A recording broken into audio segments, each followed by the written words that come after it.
It is college football Saturday in Dallas and an in-state rivalry. We have the Baylor Bears visiting the SMU Mustangs.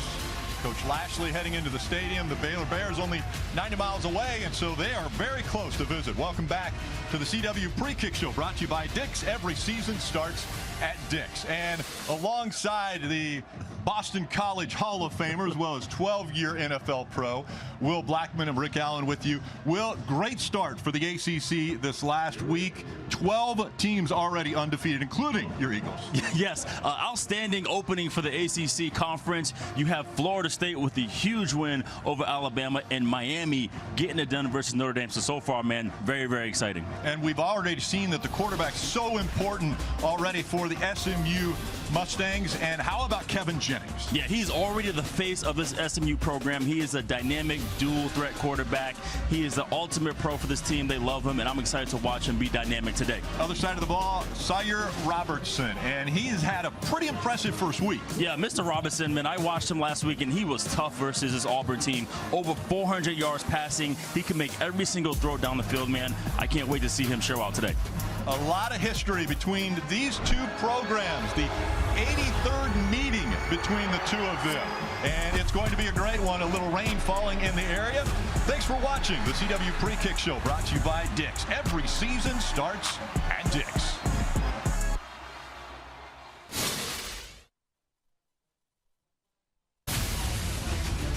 Welcome to CW Football Saturday, presented by Marco's Pizza. Order your Marco's Pizza today. Teams have made it out onto the field, and also on the field, third member of our team, Wes Bryant.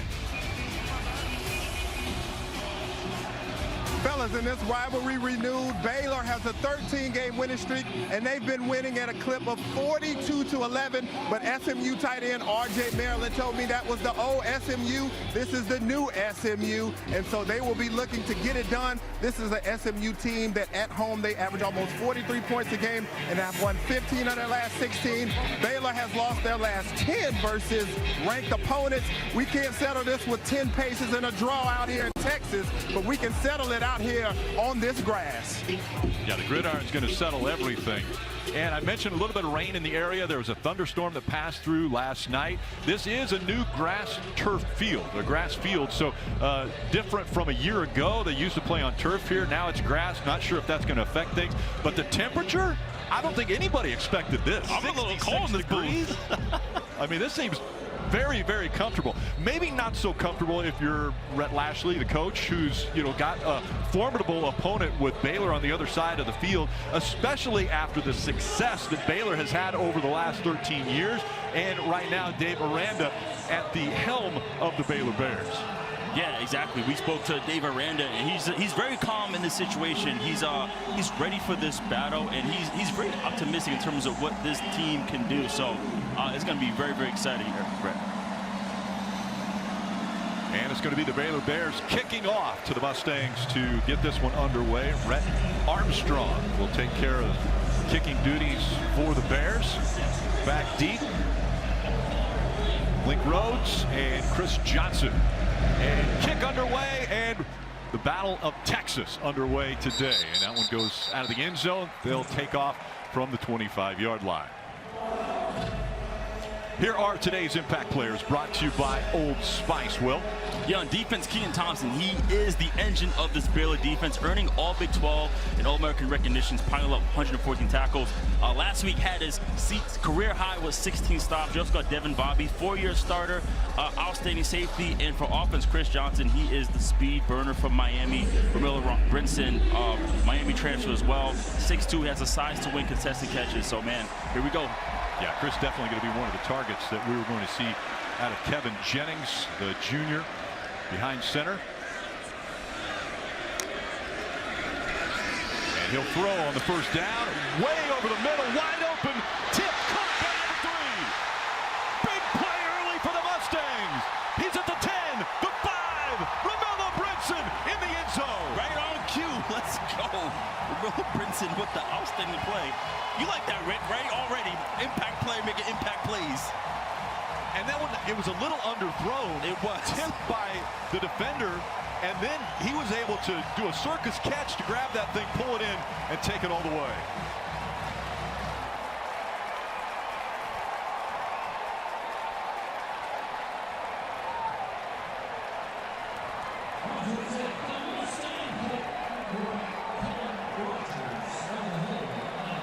Colin Rogers in for the extra point. The preseason big All-ACC kicker. And he stays perfect.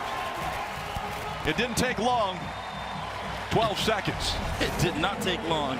And right now he was able to get the one-on-one matchup on the outside and able to throw a post against that corner, and great concentration catching that football and getting up the field. I mean, I expected some fireworks, but I know it's going to happen right now. At least warm up a little bit. But yeah, he got to come right in. He got to get that football. That's a great play right there that he should have made in LeVar Thornton. You got to make that play, but great job. LeVar Thornton out of Fort Worth, Texas, tipping the ball, but as you mentioned, great concentration. Brinson pulls it in and takes it all the way to the house.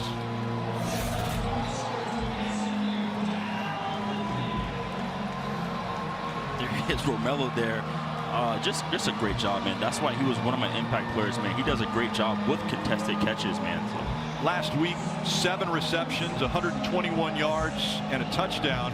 And right off the bat, he's already got a touchdown the first play of the game. Yeah, now as a defensive back, I will say that football should have been picked off, but also I did play receiver too, so great job getting that ball.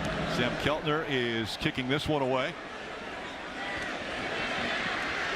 Cole Wilson on the return and pushing tacklers all the way up to the 35-yard line. Here are today's impact players, brought to you by Old Spice.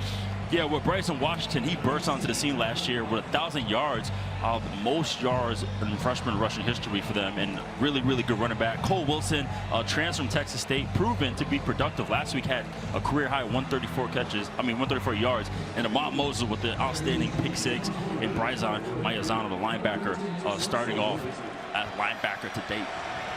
Sawyer Robinson behind center, motion, Cole Wilson. And they're going to hand off up the middle. This one, Bryson Washington. You mentioned it at the open. The sophomore, so talented, shattered all the freshman records for rushing yards a year ago. Over 1,000 yards, 12 TDs, and he gets the first carry for 5 yards. Yeah, he had a couple of games last year. We had about 190 yards. So, man, he's an explosive running back. They get the handoff again up the middle. And that big line pushing forward for 2. Jeffrey Mba on the stop. Yeah, this is something that Baylor was not able to display last week, was run the football, hence why they threw the ball over 50 times. So, you know, try to get a manageable third down, which I think they have right now, and then try to get the ball out quick and get this first down. Robertson's been so mature behind center. Surveying the field, goes to his third check and misses him. Intended receiver there, Josh Cameron. Yeah, that was just a clean miss. That's something that he's able to make all the time, but it looks like they're staying on the field here. A 4th down, and interesting decision here out of Coach Aranda if he keeps his offense on the field. Yeah, he just wasn't able to step into that throw, hence why he sailed it a little bit outside. Will, you surprised by this? Their own 42-yard line, they're going for it? I'm not. I mean, what SMU did being explosive, why not, man? Throws this one downfield and over the head of the receiver, but we've got flags on the play. Intended for Cole Wilson there.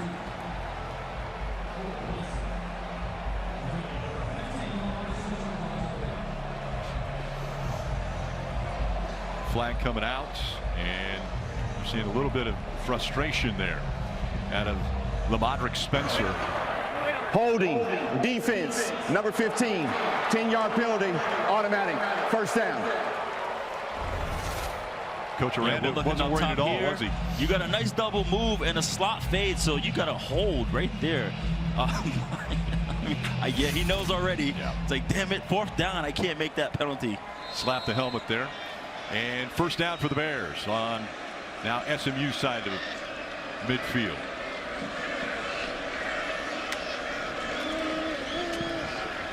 And up once again.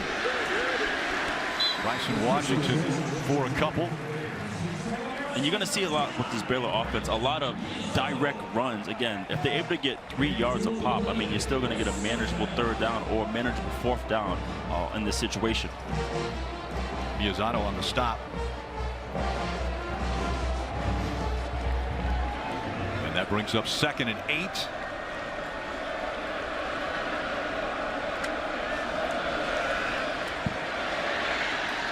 Robertson pass complete out into the flat to his running back Washington. And no gain on the play will bring up 3rd down. That's the one thing about this secondary with Moses and Okovia is that they are very, very sound tacklers on the perimeter. So great job right there on the quick screen, closing the space, making that tackle.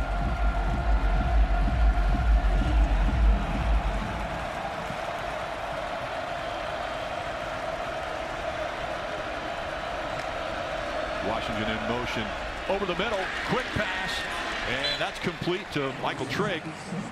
And Trigg, what a player that young man is.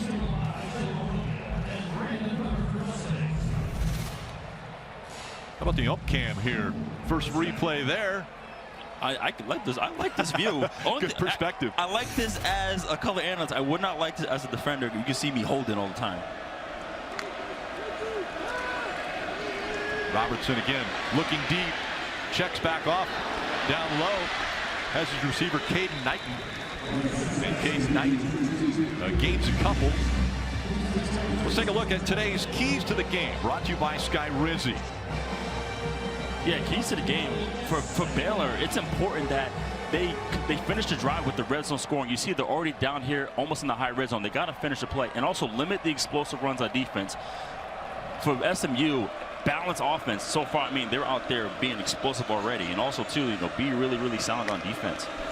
Caden Knighton gets the handoff this time. He tries to go right behind the center, and nothing doing there. Maybe a gain of 2. Isaiah Smith on the stop. Isaiah Smith, the senior out of Washington, D.C. Yeah, last week, Baylor's offense, they had issues finishing the drive. So that's why my keys to the game, you see they're already driving the ball down here. Granted, they had a penalty to help them out, but it's important to finish this drive. Bryson Washington back in the backfield with Robertson. Cole Wilson takes the quick pitch, and nothing doing. Isaiah Smith all over that one. This defense is fast. You try to get out on the perimeter. They're able to close the space and make this play. There you go from top right here. Does a great job contain. They call it either a gator roll or a wrap and roll, tackling them with the tackle for loss. The Mustang defense stepping up here as it's 4th down, and they're going to go for it again, but this time it's 4th and 9. Expecting some more intermediate passing game here. Throwing it to Trigg. Washington into block. Pressure on. And he's sacked. Ahmad Moses. There you go. That's what you do. This whole drive, Robertson's been having tons of time back there. Moses, a big sack here. The ACC defensive back of the week from a week ago. And he shuts down the Bears offense.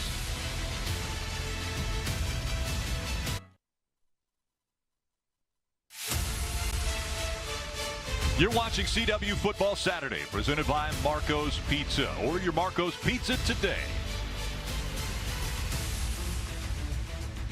What a week number 1 it has been for the ACC. Big wins. Florida State a part of that, defeating Alabama and then Miami.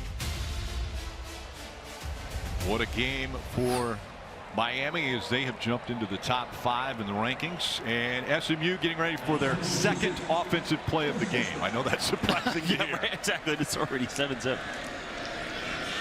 Handoff inside to Chris Johnson Jr. and he'll work forward for about 6 yards. Yeah, I'm excited about this kid. He reminds me of Brashard Smith from last year. Not as physically sound. Brashard came in with a NFL-ready body, but man, he has a 10-4 speed that he's going to put on display today. They call him top 3 as far as speed on the team, and he gets the 2nd carry and breaks it almost up to the first down line, and Jacob Redding shutting him down. That's what I like right there. He has that quick, that 1-2, that boom, boom, 1-2 step that I like to see. Here you go again. Great footwork. And again, up the middle for Johnson. And this time gaining about 2 yards.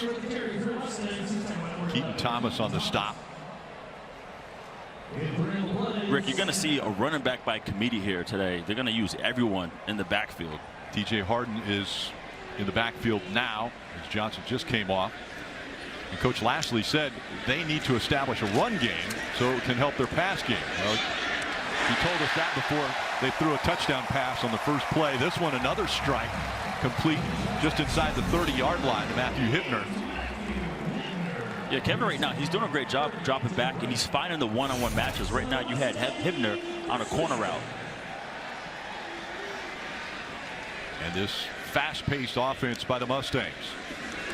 Once again, this time Jennings off to the side. Great one-handed catch. TJ Harden. Look, it wasn't many yards, but it was a hell of a catch. So, that's right. It's going on the highlight. Reached out for that one, helping Jennings' numbers. But again, it just tells you the kind of athletes they have in the backfield. That's why they're using everyone. Great change of motion there for TJ Harden. Show you once again this catch. I'll tell you what, they make some nice gloves these days. I'm just letting you know that right now, Rick. The technology with these gloves, but that's one great catch right there by TJ. That was. That'll bring up third down. 7th play of the drive for the Mustangs. Derek McFall now, as we mentioned, this is a redshirt freshman in the backfield. Running back by committee. Jennings surveying the field again. This time he's going to scramble. He's still looking for receiver, but wrapped up, gets away. What a move by Jennings. Gets back to the original line of scrimmage. Maybe a gain of 1, but probably ran 40 yards. Yeah, this was crazy. I don't know how he got out of it. If you meet him in person, Kevin Jennings is not a big dude, but man, he is very slick and slippery and got up out of there. Shifty there for Jennings. And got a player down on the field.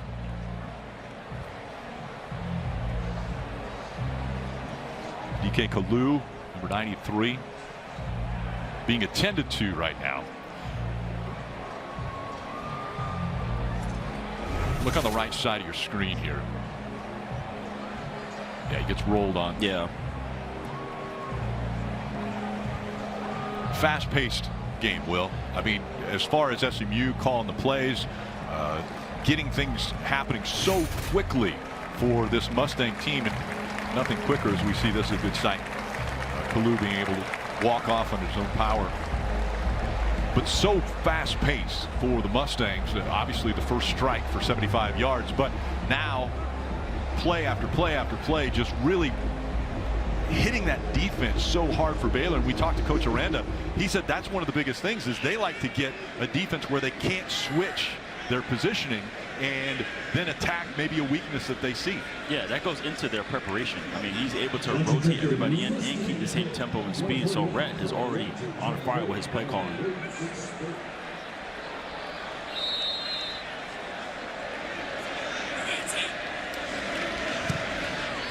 And the field goal attempt is good. Colin Rogers puts more points on the board. It's the Mustangs up by 10 early here in the first quarter.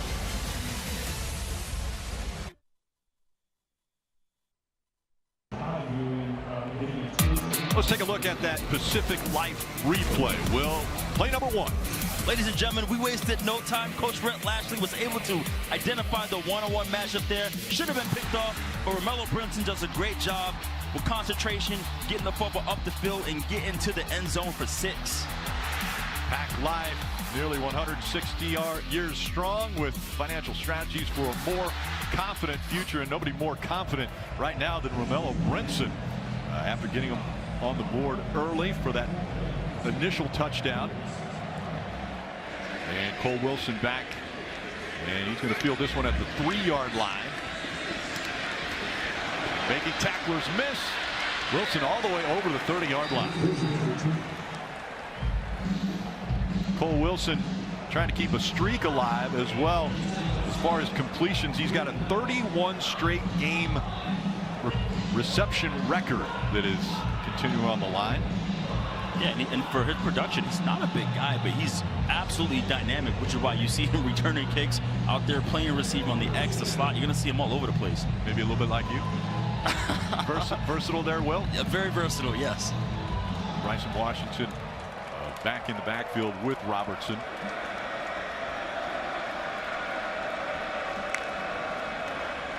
Robertson fakes to Washington off into the flat.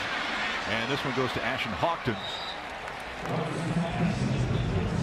So now you see them, instead of like running the ball on the perimeter, getting tackled, they're now trying to get the ball quickly out to the perimeter. So right now, you see Baylor get into the tempo, changing up. You're going to see this alternate series. Sometimes they may go regular, sometimes they may go tempo.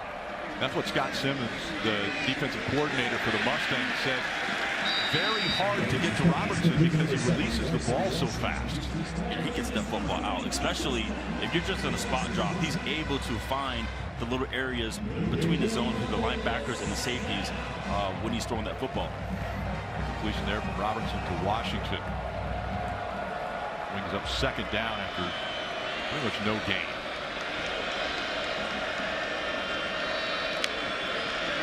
Washington in motion, and that one intended for Michael Trigg. Maybe came a little bit too early for him. Threw it over his back shoulder.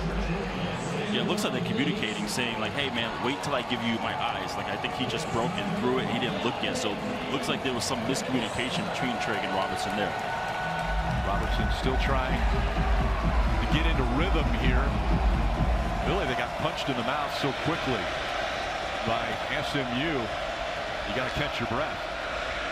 Looking again this time, he throws out into the flat. And completion, but short of the first down, is Josh Cameron. Yeah, that was a great call offensively. You saw it was 3rd and long, and last time SMU brought tons of pressure. Right now they sent the house, and then they were able to throw a screen, which is what you want against an all-out blitz. 4th and 4.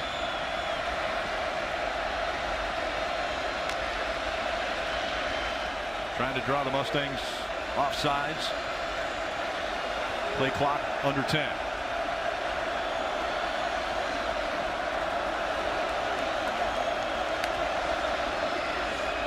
Robinson looking again. Pressure. And this one a completion. Able to hit Michael Trigg. What a talented tight end Michael Trigg is. Now, people may look at this and say, hey, man, this is an aggressive call. Yeah, great job by Trigg right here, just adjusting to this low football right there. He's a monster, okay? Speaking of athletic freak, this guy is a beast. And everybody's talking about him making the move to the NFL, as we saw Washington, the ball carrier there. Now, people may say, I'm going to get back to my statement of, oh, they're being super aggressive going on 4th down, but it's been a trend lately, not just in college football, but in the NFL, where people are really relying on analytics in terms of like, hey, if it says go for it, go for it. So it's more so they're being smart based on what the percentage is telling them versus being aggressive. Hand off once again on the inside. Washington, the ball carrier. And he is wrestled to the ground at the 26-yard line. Brandon Booker making the stop there. Brandon Booker and Brandon Miazono starting at linebacker for the Mustangs, because a little banged up is Alexander Kilgore and Zakai Barker, guys who would start in front of them normally.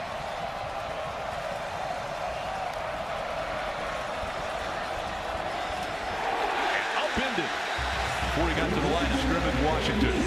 Ahmad Moses with the big hit. What a game Ahmad Moses is having already, and also coming off of last week's game where he returned an interception for 95 yards. Yeah, I'll tell you, man, these two safeties, they will come down and hit. They will attack on the perimeter. They will go in the box. They will make plays. I love these guys.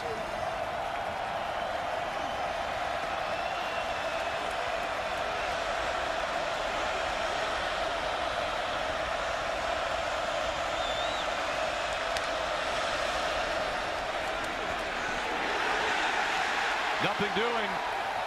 The Mustangs all over them on 4th down. Washington not able to get that first down, and the Mustangs will take over once again. 2 possessions for the Mustangs. They've been able to score on both of them, but it's their defense that gets them the ball back here.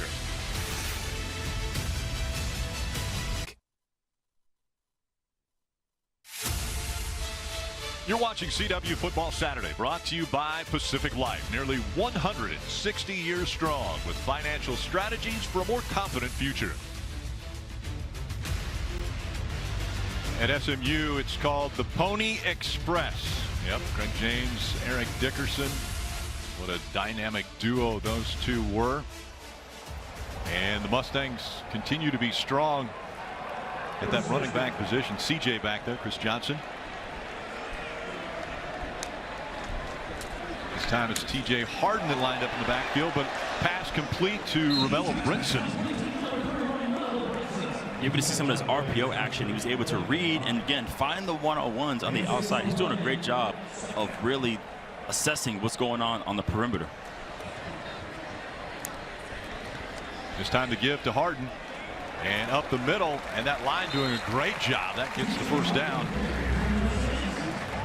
Yeah, that was something Auburn was able to do against Baylor last week, was run the football, which happens it put Baylor behind, which is why they had to throw the ball 58 times. We saw him run behind Logan Parr there, the captain. They call him the professor. He has 3 degrees, and now a little bit of scrambling here for Jennings, and he'll take it out of bounds after a short gain. Cooper Lance running him out of bounds. Yeah, it was a great job right now with the with TJ Harden picking up the protection right there. It's good to see these running backs just being certain. He's a senior, so you know he knows what to look for and does a great job of protecting his quarterback. Johnson back in at running back. 2 wideouts left and right.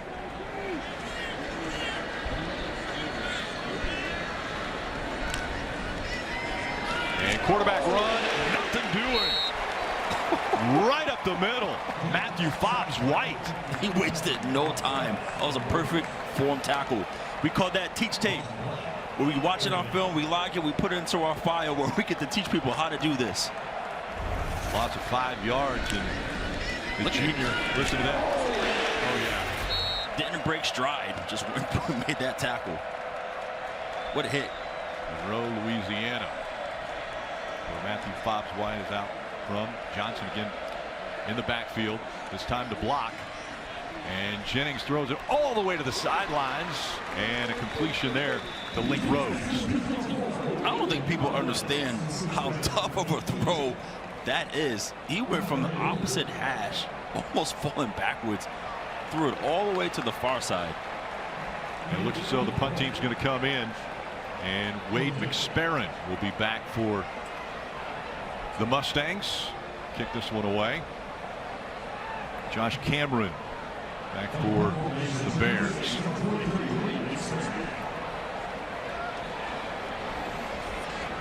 McSparron, week 1, he was the Ray Guy Ray's 8 award winner. And timeout called by SMU.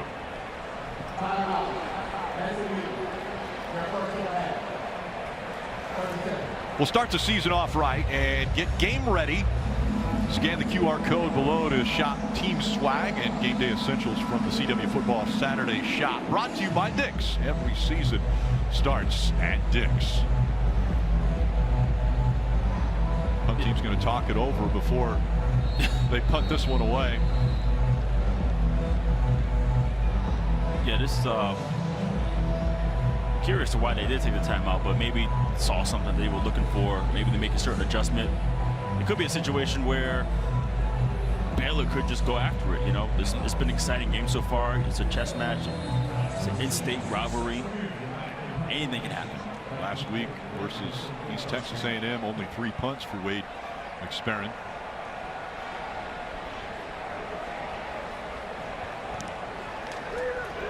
Gets this one clean away and fielded at the 15. And Josh Cameron will fall forward about 4 yards. So the changes that have taken place here in 2025 begin the strange seeding. And Will, I know you commented on that earlier. Yeah.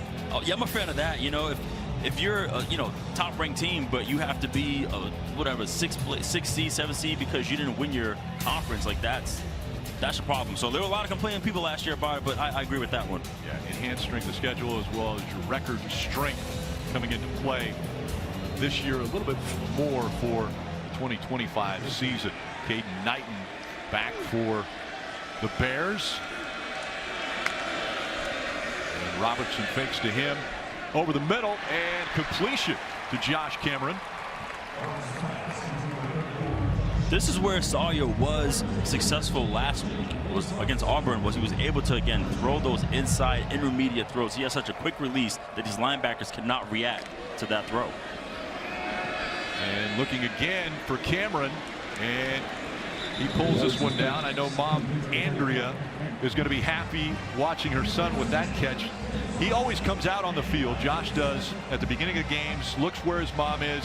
It's very special that his mom's able to make every game. She's had a double lung transplant, so for her at the game, it is a very big deal. That's going to end the first quarter, an explosive one at that, especially for the Mustangs. Play number 1 went 75 yards for the touchdown, and they are up 10-0 at the end of the first quarter.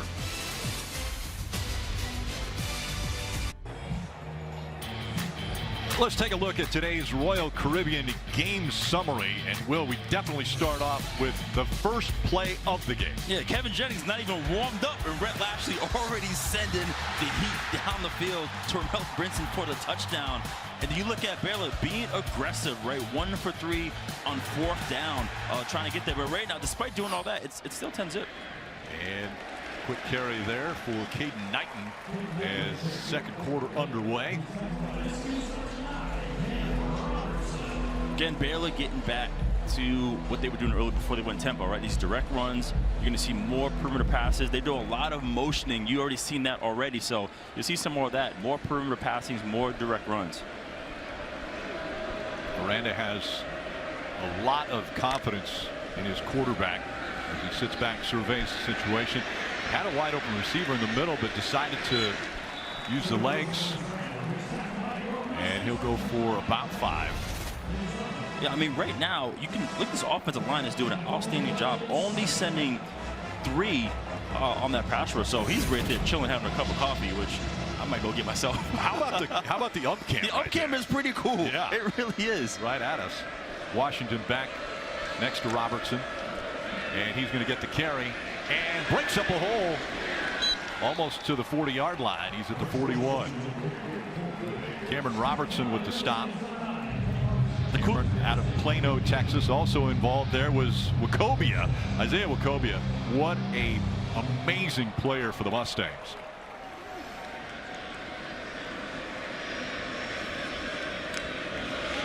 First down play, and this one over the left shoulder and incomplete to Ashton Hawkins. Yeah, that was a great idea by Sawyer. He saw that his receiver was in, he's been defended pretty well. The defensive back was on top as he's taught, so he tried to throw a back shoulder versus that one-on-one matchup. Didn't time it up there as we take a look. 12 pass plays for 72 yards. 13 rush plays for 21 yards. So when Miranda said they wanted to establish the run, they haven't done that yet, but they've still been pretty good through the air. Yeah, definitely some balanced play calling there. And once again, this time in and out of the hands of Cole Wilson.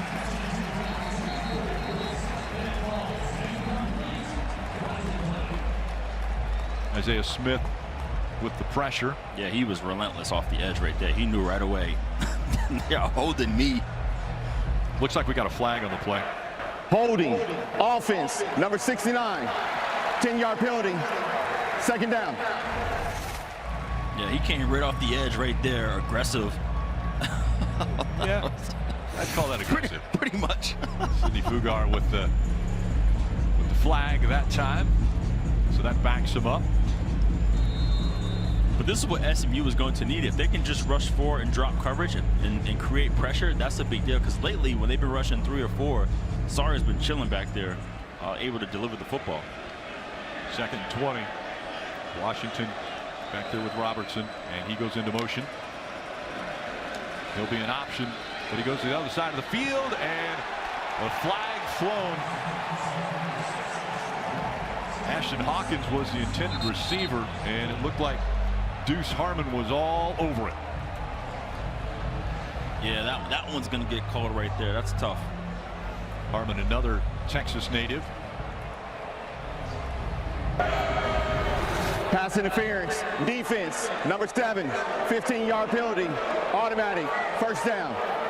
Yeah, defensive backs, you have to try your best to really get your head around. If the referee doesn't see you at least attempt to get your head around and look for the football, that flag is coming out of their pocket immediately. Didn't take long there. And that's a first down for the Bears after the penalty. Yeah, it was great coverage. Just got to get your head around.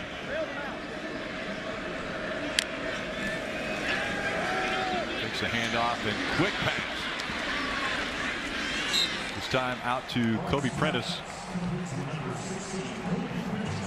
senior out of Calera, Texas. Transfer from Alabama. And he gets a catch. Second and short. And stacked up at the line of scrimmage again. And Washington not able to fight through for the first down. Listen, Rick, when I can hear the pads from way up here, that's how I know some real action is going on down the field. Hearing the pads click, man, that gets me excited. It was a pop, and that time Brandon Booker stopping at the line of scrimmage. Third and short. Crowd making some noise here.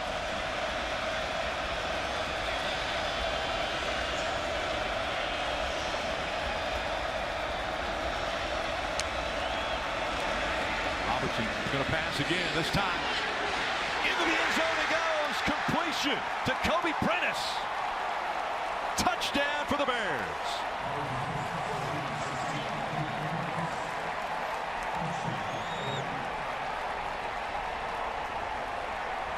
And Will, maybe a little push off here. What do you think? It's funny when I get asked that question because I played both sides. Listen, a little push, but I'll tell you what, though, it was a heck of a play. Even better throw. That was an impressive run there. 3 minutes, 26 seconds off the clock on that drive. 9 plays, 81 yards. And Connor Hawkins in for PAT. It is good. Coming right into your living room. Look at this spiral. And it's Prentice that gets him on the board.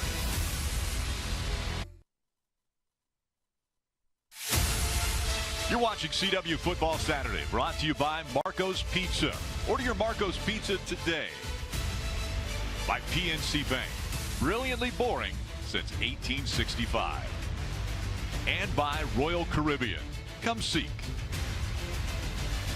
Recent success has not just been the Mustangs on the gridiron. They have been great in so many different sports, including volleyball, a 25-8 record from a year ago.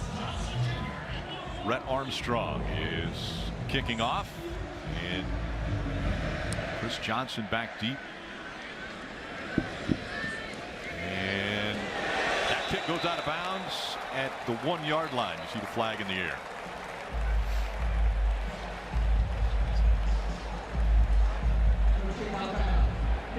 The ball will be placed at the 35-yard line. First down.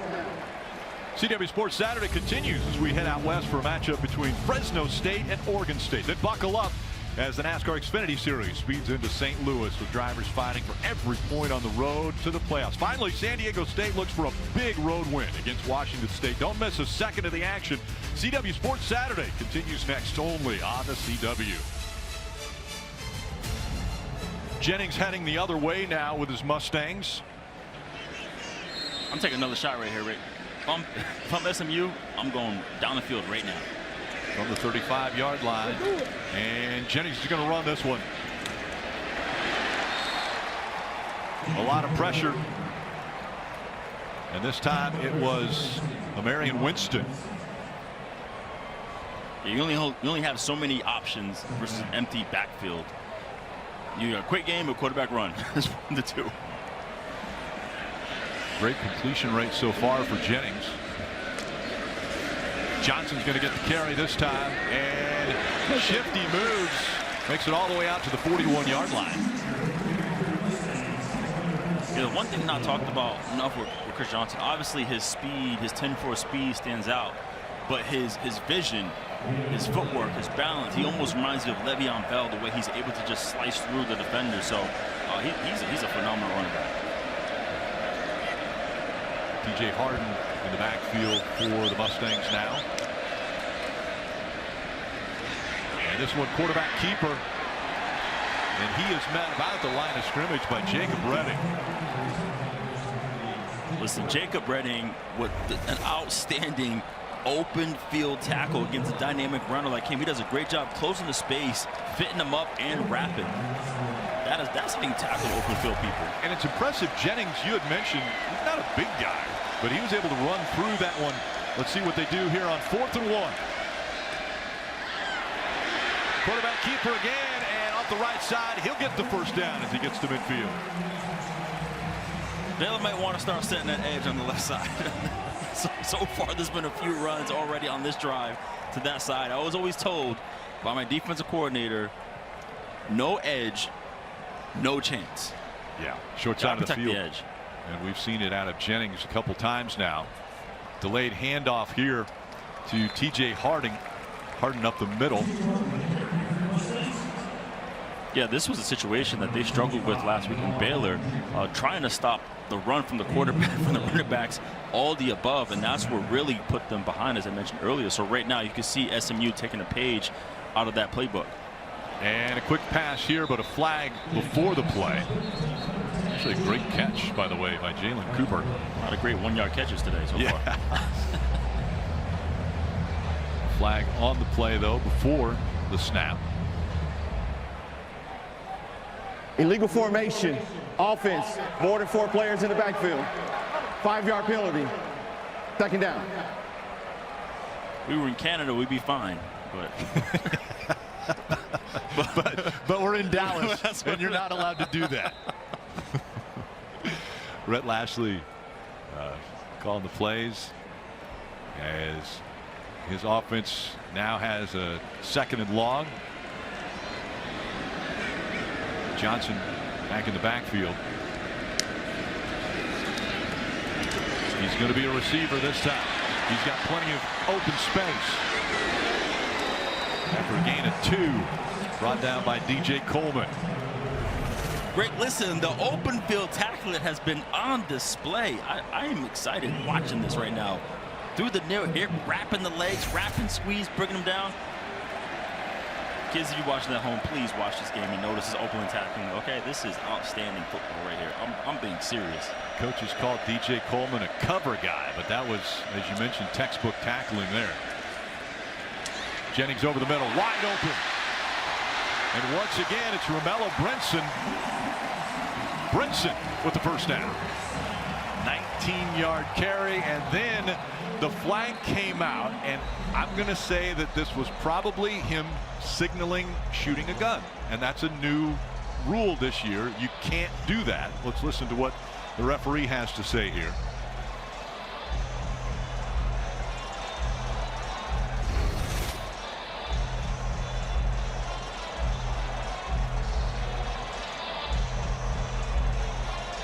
That's it. After the play, unsportsmanlike conduct, offense, number 3, 15-yard penalty, 1st down.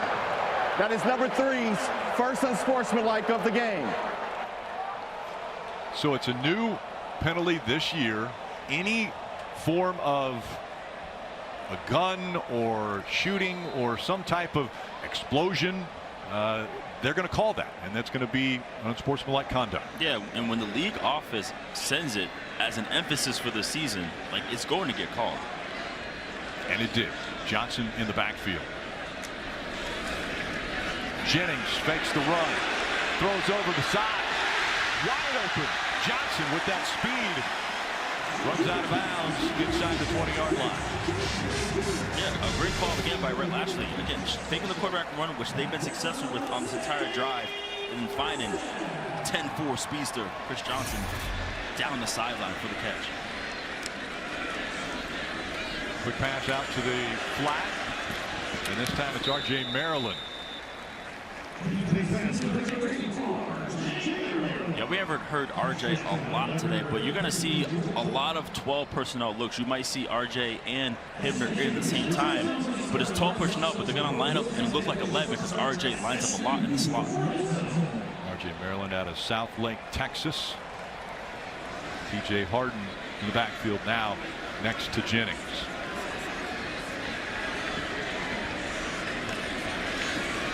Jennings plans to run it. Inside the 10 and pulled out of bounds. Maybe a horse collar. Definitely a horse collar. He took the whole name tag off. 7 yards. And T.J. Harden. Yeah, I mean, it's clear as day. Yeah. Grabs the horse collar. Cannot do that. One time I was in Green Bay playing the Bears. Personal foul, horse collar tackle, defense, number 45, half the distance to the goal, automatic, first down. One time I was returning a punt versus the Chicago Bears, and I even felt his finger touch my nameplate, and I just let myself go. I just flopped. You knew. And they definitely called it. You knew. Inside the red zone, and Harden, the running back. He's going to get the carry up the middle, pushing the pile. Reward that man. Touchdown. The UCLA transfer from Los Angeles, California, barrels into the end zone. Yeah, he does a great job just getting the football and wasting no time. One-on-one with the linebacker, defensive back, who doesn't matter. He'll take it in for the touchdown. 11 plays, 65 yards, 4:51 off the clock. And Colin Rogers in for the PAT.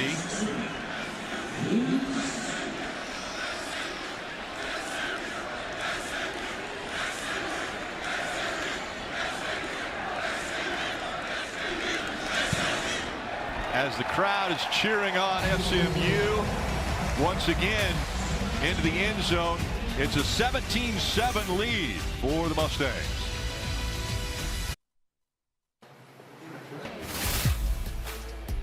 Mike Hammond inside our CW studio with this game break. Some concern about Archie Manning in Texas following that Week 1 loss against Ohio State. That's officially in the rearview mirror. Archie Manning, the touchdown strike. Jack Andrus, the tight end. Manning right now 3 touchdown passes. Texas rolling 21-0, Rick. Thank you, Mike. And getting ready for the kick. And after that impressive touchdown run by Harden. Connor Hawkins. Got Colin Rogers back to kick for the Mustangs. And Cole Wilson will be deep for Bears. And that one will go out of the end zone, and they'll take over at the 25. Tonight, the NASCAR Xfinity Series takes on the tight turns of Worldwide Technology Raceway in St. Louis. It's fast speeds, fierce battles, and no shortage of fireworks as the drivers are battling every playoff spot. Don't miss a second of the action. The NASCAR Xfinity Series from St. Louis tonight at 7 p.m. Eastern, 4 p.m. Pacific, only on the CW. Connor Zilic has been very impressive in this first year, full-time year in the Xfinity Series for Junior Motorsports. Young buck out there. Yes. We see now Washington in the backfield, and they fake the handoff to him. Quick pass to Ashton Hawkins, and Hawkins still making some moves, gets out to the 43-yard line. Yeah, they're able to make some noise now with the downfield pass game. They've got an explosive play which led to a touchdown. Again with the ump cam. Listen, about this ump cam, it's letting you viewers really know, like, as linebackers, we can't really see that well between the tackles. Oh, almost a INT there. And that was low. Yeah, Miyazono almost had his hands on that one. They've had a couple picks run back already this year. Miyazono wanted to add his name to the list. Sorry, trying to not to throw picks at all this year so far. He has it. Robertson surveying the defense and looking to his left. He makes connection with Ashton Hawkins again. The DeSoto, Texas 6th-year player. And first down for the Bears. And we got a player, and Hawkins is down after the catch.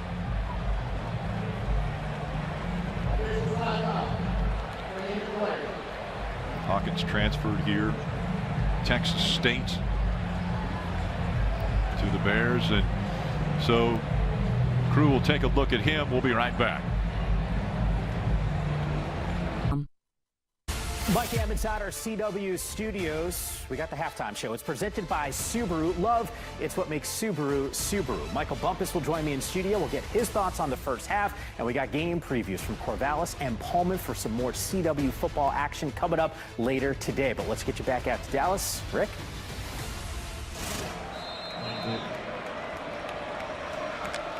Steady rain starting to fall here as we see Washington, the ball carrier, and a little extracurricular activities after the play is over. Yeah, looking for this Baylor offense to get back to controlling, right? Right now you see the switch to change the tempos, but they're doing direct runs, and then boom, try to hit them over the top for the explosive plays. And one brings up 2nd and 9.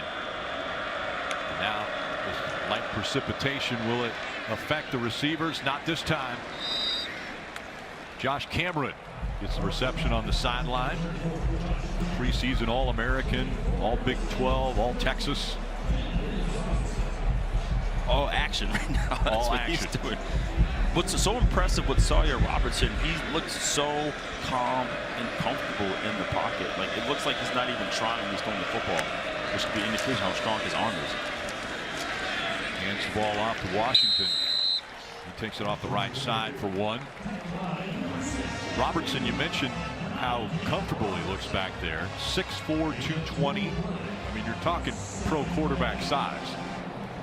Yeah, we talked to Coach Babidall how he has full autonomy of the offense. He can make every check. He can any adjustment. It is his call on what he wants to do. So that's really impressive what he's able to do so far with that freedom. And he throws over the right side, complete. The move into the end zone. 33 yards for Josh Cameron.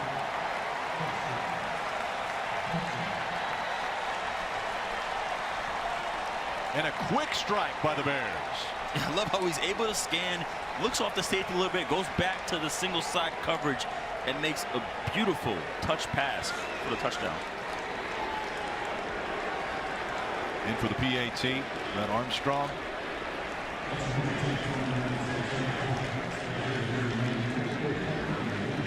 Actually, Connor Hawkins is going to do the PAT here for the Bears. Right down the middle. 14-17. Bears closing in. Take another look. Yeah, just a one-on-one matchup on the outside. Looks like cover two, so he's able to throw it into between the safety and the corner. That is a difficult throw to make. It is so dangerous because it could be either be an interception or a knockout hit for the safety. He does a great job dropping it right in the bucket for a touchdown for Josh Cameron. 7 plays, 75 yards, and it was quick. 2 minutes and 12 seconds off the clock for the Bears, and they pulled right back into 3 down from the Mustangs.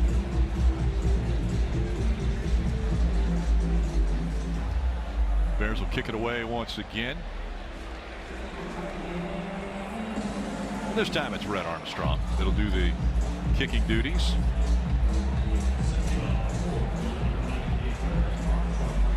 Chris Johnson will be deep once again for the Mustangs. Jennings waiting his opportunity to come back out on the field.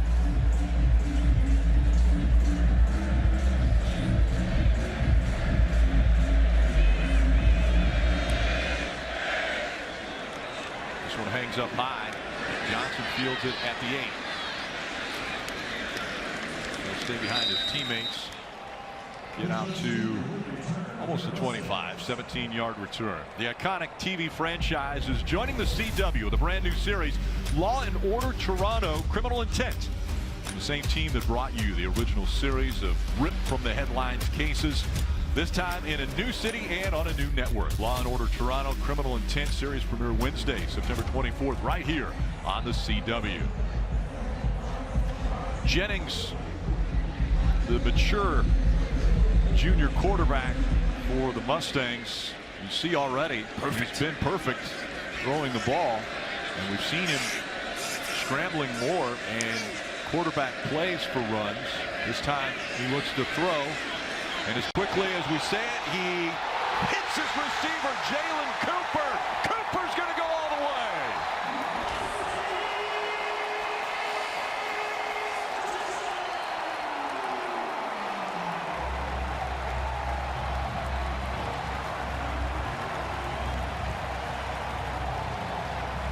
The true freshman puts his name on the list of getting in the end zone today.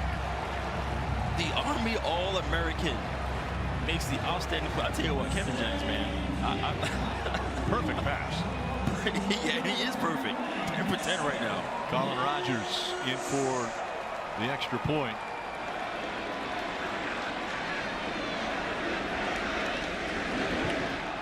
And Rogers is perfect as well. And just that quickly, they have done it twice now in this game. A one-play scoring explosion. Yeah, Jalen Cooper just outstanding. We spoke to Catch Rep Lashley about him. Like, he already knows. He said, I threw an absolute dime, okay, on the run. Jennings, that's his 7th different receiver that he's hit today. We talk about him perfect. Well, it's not just throwing to a favorite. He's spread the ball all over the field. Well, yeah, we spoke to Coach Rep Lashley last night about receivers he's like to step up and what they can do. And he talked about Jalen Cooper, the Army All-American, like he's going to step up and make big plays, but also talks about the growth of Kevin Jennings. Like, again, he has more control of this offense. He's been, you know, he's probably the one person who hangs out with everybody on the team. Just really likable, really outstanding, man. So you can see right now just his energy, what he's able to do, getting this football to everyone on the team. Matt Powledge called Jennings Houdini with the ball in his hands yesterday when we talked to him. Well, we just saw defensive coordinator. Yes. Once again, the magic is happening out of Jennings' arm. Colin Rogers to kick away to Cole Wilson. Wilson's going to field this one on the 2-yard line. And brought down after a 19-yard gain. Yeah, right there, Jalen. Yep, he's right there, and he's running his route. And watch right here. You see a scramble drill? Boom, turn up field. That's exactly what you do as a receiver. When your quarterback is in trouble, he's scrambling. You don't just sit there and wait and try to like figure out or box the player out. You turned up field. The Green Bay Packers, when Aaron Rodgers was there, that's what they were known to do. They would run a short route like a comeback or a hitch, and as soon as Aaron Rodgers would start to scramble, they would take off down the field, and that let the quarterback know I could just launch it to my receiver. Sawyer Robinson, ball in hand, throws over the middle, complete to Ashton Hawkins. And Hawkins run out of bounds after a gain of 11. So we got a duel going on right now with these quarterbacks. Okay, it may not look like it because the plays from SMU are absolute dynamites, but right now Sawyer is fighting right now. Right there. Look at his if Kevin wasn't perfect, which he is, like you're like, come on, man, Sawyer is cooking right now. And another completion once again to Hawkins off the left side, and he'll run out of bounds at the 45. LeRoderick Spencer pushing him out. Another first down for the Bears. It might be quick strike for the Mustangs, but we have seen the Bears march down the field. Coach Aranda still trying to dig out of the hole from play number 1.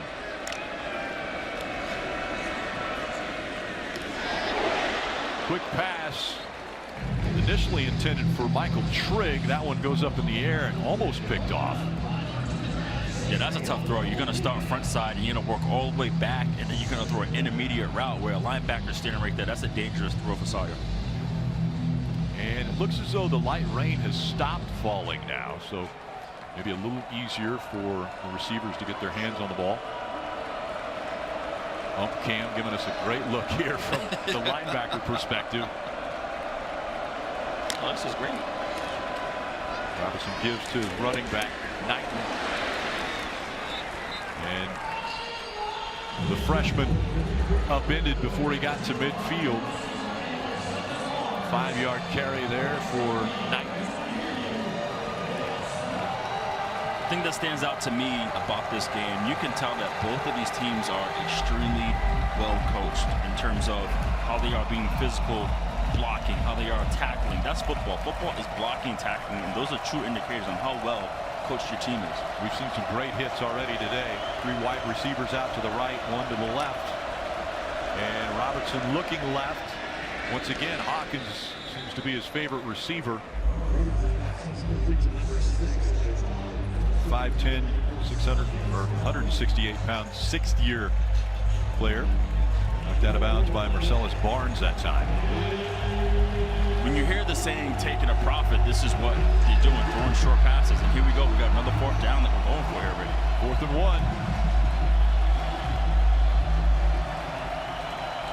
1. Defense trying to get the crowd in this one.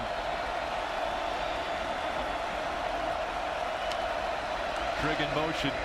Hands off to Washington. He churns ahead for the 1st down. Yeah, so far this game, it's going to be a 4-down situation for Baylor. You know, whatever the analytics say, they may say go for it, but at the same time, you can't give the football back to SMU because they're just one play down the field touchdown. Robertson with a new set of downs. 42-yard line, and he's going to throw it off the right side. He gets Trigg, and Trigg hit immediately as he caught the ball. The clock continues to run as we close in on the 2-minute timeout.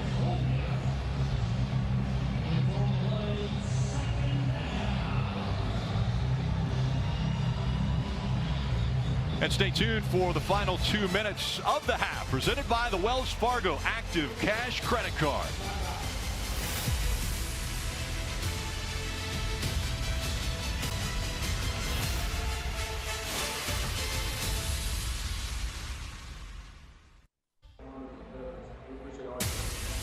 We're in the final 2 minutes of the half, and it's time for the 2-minute drill, presented by the Active Cash Credit Card from Wells Fargo. Be a 2%er. Earn unlimited 2% cash rewards on purchases. Terms apply. What are we going to see in these final 2 minutes? Yeah, I mean, you want them pretty much to get a touchdown, but also to not leave any time left on the clock for SMU because they're known to take one shot and get down the field. Well, and Hawkins scrambling after the completion, able to gain another 1st down for the Bears, and they are once again in striking distance. That one for 13. Lamondrick Spencer on the stop. In this case, you want to try your best to pretty much leave as little time as possible. You don't even want SMU to get a field goal going into the half. So you want to try to score, keep as little time as possible, and not let SMU get any points going into this half. Robertson with time. Quick pass to Trigg. Trigg makes it down to the 15. That's short of the 1st down. Ahmad Moses on the stop. The most important thing here is get a touchdown, right? So, like, don't be so focused on the time of the clock there. But, yes, you want to get in there for 6. Not 3, you need 6. And you mentioned run the clock down so that SMU doesn't have a chance. And this time, Washington. Legs continue to churn as he gets down to the 7-yard line. Great job coming to the 2nd level block there. Caden Siraki over there. Very great job. Omaha's been blocking, man. I tell you, they've been moving bodies all game long. Washington stays in the backfield. 2 receivers split out wide to the left, 1 to the right.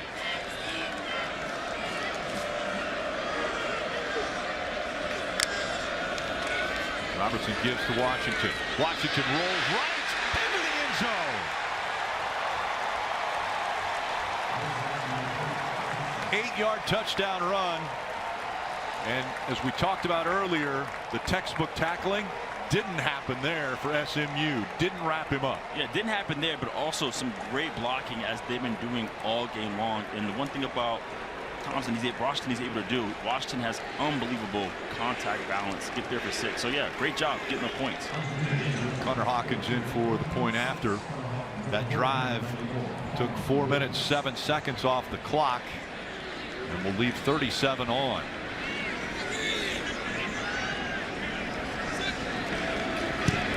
PAT is good. And once again, the Bears have pulled within 3. Look at how you see the big boys up front just moving bodies, pushing everybody to the right side of the ump cam for the touchdown. Washington and official timeout.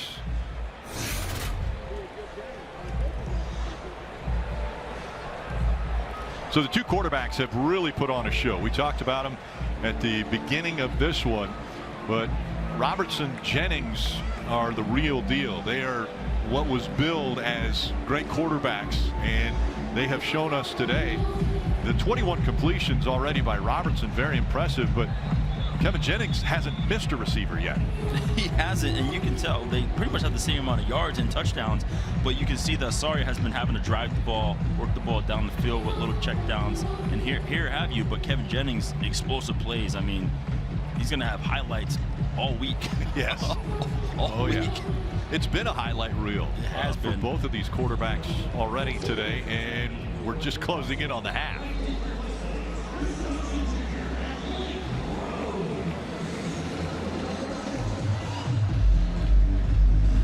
Bears kicking off. Brett Armstrong do the duties. And he squib kicks it. And that one is downed by the Mustangs. News Nation Wednesday, a primetime event. Bill O'Reilly uncovers the disturbing parallels between history's most ruthless leaders and today's global threats. Leland Bittert hosts Bill O'Reilly Confronting Evil. That's Wednesday at 10, 9 Central on News Nation. To find News Nation on your screen, go to newsnationnow.com. 36 seconds, 36 ticks on the clock for the Mustangs, and Jennings has his running back deep behind him. Johnson will carry the ball, but for a yard. It looks like Brett's just going to let this one go because you got two timeouts, right? I believe I will still try to go get some points, but it looks like right now they're going to let it go. And it looks as though they're going to let this one run down. 10 seconds ticking away.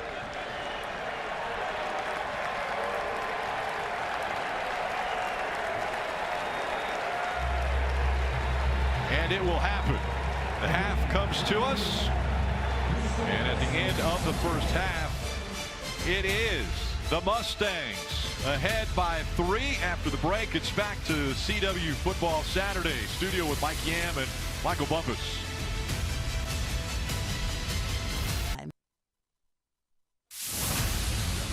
You're watching CW Football Saturday presented by Marco's Pizza. Order your Marco's Pizza today. 24-21, the advantage for the Mustangs over the Bears. As this in-state rivalry continues, the quarterbacks, both sides, have a pair of touchdowns, and they have thrown the ball impressively today, Will. Rick, it has been an absolute quarterback clinic in terms of what's been going on here. You got Kevin Jennings right there, perfect, right? Type of 10, throwing a touchdown, absolutely outstanding. And then Sawyer has been crazy. So yeah, look at this. I mean, just first play out the gate, boom. Should have been picked off, right? Arm wasn't warmed up probably, I'm assuming. But still, Romello made the outstanding concentrated catch. And here, this is what Baylor was afraid of. They put a spy on Kevin Jennings to roll out, but the defensive backs needed to plaster, and they weren't able to do that with the outstanding throw. I mean, look at this. This is crazy. This is a legit boxing match. Kevin Jennings throwing the haymakers and the slugs, and the Sawyer out there with the jabs and the 1-2 combinations. Pretty much same yards, same TDs. But you can tell the difference right now. Sawyer's actually driving the ball down the field. If you're pressing up, he's going to throw it deep. If you play off, he's going to throw it short. Kevin Jennings does not care where you line up. He is throwing that football down the field. And both quarterbacks showing so much confidence. Oh, it's poised, outstanding. Confidence, and really, as you mentioned, putting on a quarterback clinic. They're throwing the ball. They're able to scramble, run the ball. Yeah, and this is controlled offense. This isn't like Kevin Jennings is not just throwing the ball being reckless. Like, he is finding guys who are open. He's extending plays. And Sawyer, he's just so calm and relaxed. Like, he's so unbothered. He's had the same expression on his face all game. And he's playing tough, man. So right now, wonderful performance by both quarterbacks. Colin Rogers getting ready to kick it off. The Bears are going to receive the kickoff here in the second half.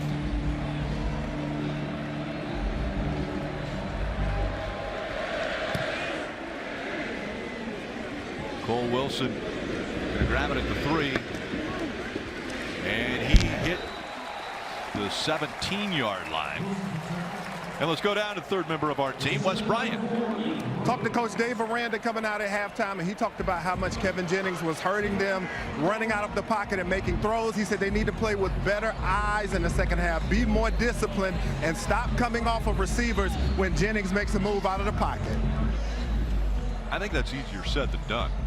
It is, but that was a big emphasis for coordinator Pollard. He was saying, like, we're going to put a spy on him, but also our defensive backs are going to have to plaster when he scrambles. And so far, they have not done a great job of that. Washington in the backfield once again. Beside Robertson, he's going to throw on first down. Over the middle, wide open. Cole Wilson. The streak continues. And we mentioned that's 32 straight games with a reception. Third longest streak in the country. Ahmad Moses making the stop after a 27-yard pickup. And you go with the tempo. Robertson on the stop. And this is what I'm saying. Like, if you're giving Sawyer so much time, you're not giving any pressure on him. And if you let him stand there and deliver, it's going to be a problem. So they got to start sending some heat on this drive, because he looks way too comfortable. He's been very comfortable, and they have been able to march down the field a few times already. Hand out to his running back again. Pull off the left side, and Washington is going to pick up what's close to a first down. Again, here we are with the ump cam, and look at this offensive line doing a great job. I mean, we're going to call that Moses, just parting the Red Sea, letting Washington run through, getting to the second level without getting touched. This offensive line has been incredible today. So a great stop there by Cobia. Tipped up, and offensive lineman Caden Saraki tried to pull that down. Yeah, incredible awareness, but a great job defensive line. You can't get to the quarterback. You see Maizano get his hands up, and a great job knocking it down by Caden Saraki. And that brings up 4th and inches. The Bears, they have done this all day long.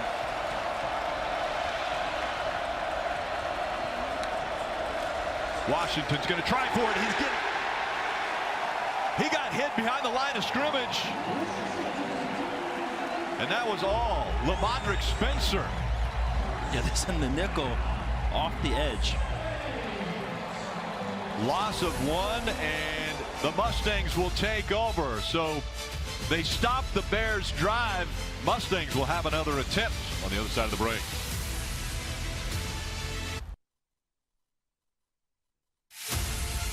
You're watching CW Football Saturday, brought to you by Marco's Pizza. Order your Marco's Pizza today. And by Bank of America. What would you like the Power to do? We have talked about how impressive so far Sawyer Robertson has been. Well, RG3 now on the College Football Hall of Fame ballot. He's a lock, isn't he? Oh, there's no question. You're kidding me? I mean, you can't keep RG3 out. Yeah. Shout out to RG3, my former teammate on the Commanders. That's right. Jennings, quick pass over the right side, and his first miss. Yeah, for that last play here, you got Lamadrick Spencer, number 15, here on the edge. He comes right off and blitzes right there. And you notice he doesn't even look at the quarterback. You want the quarterback to keep the ball in the situation because he's not really a big threat running the football. He goes right after, takes the running back out for the stop. So great job there by Lamadrick Spencer. TJ Harden in the backfield with Jennings.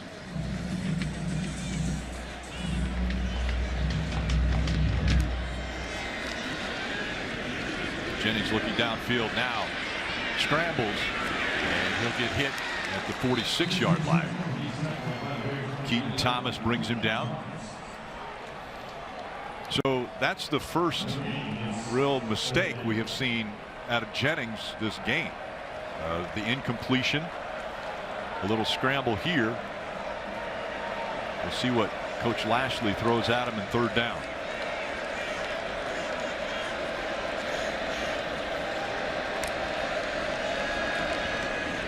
Jennings scrambling again, a little pressure, but wide open on the left side is tight end Matthew Hibner with the completion and the first down.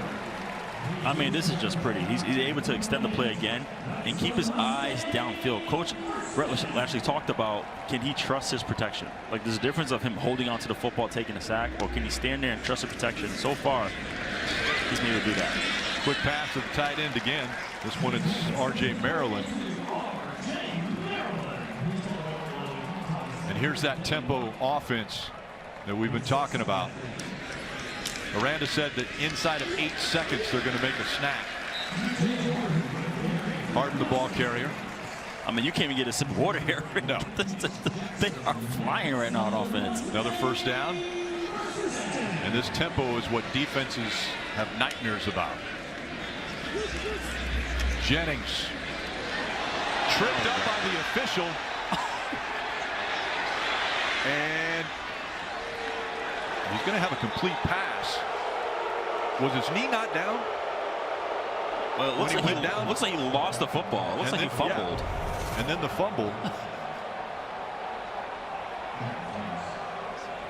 He drops the ball there, so it's still a live ball. I think he might have had his knee off the turf when he picked the ball back up, but it was close. The previous play is under review to see if the ball carrier was down. So we're going to take another look at it. And this time it's Rick Jackson, the replay official, will be looking at that. And make sure the ref's not from Waco. They're a Big 12 conference officiating crew. I noticed you brought that up while laughing.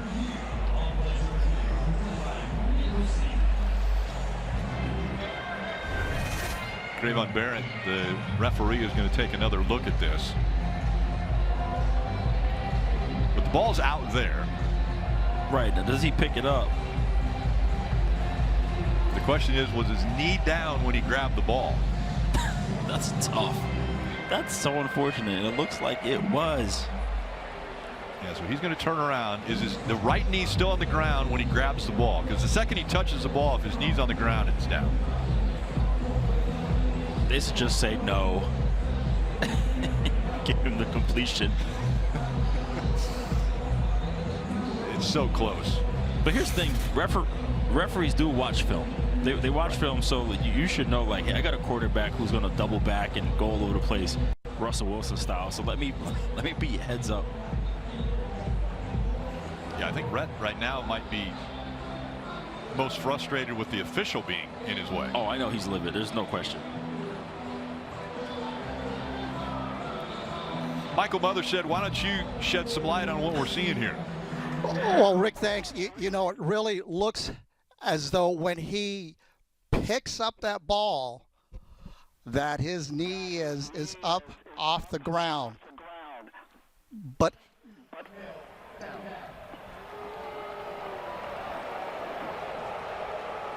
we heard him say the ruling on the field is upheld.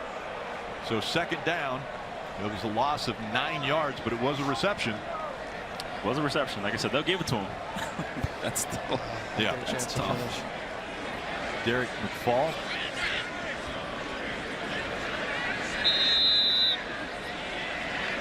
Redshirt freshman in the backfield now. And they fake the handoff to him. and this one batted down. So Jennings now on this drive, 2 incompletions. Lately, you're seeing defenders on both sides getting their hands up in the passing lane. So it looks like that may have been a halftime adjustment. Let's get our hands up for these quick throws. I wanted to say the name.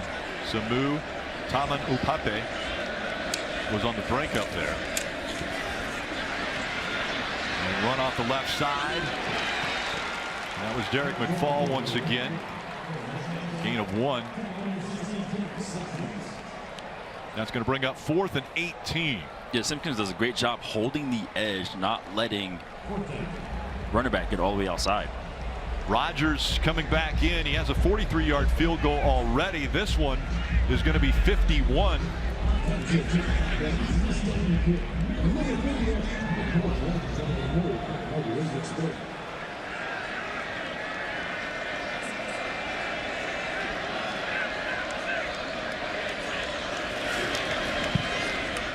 And looks like this one's going left.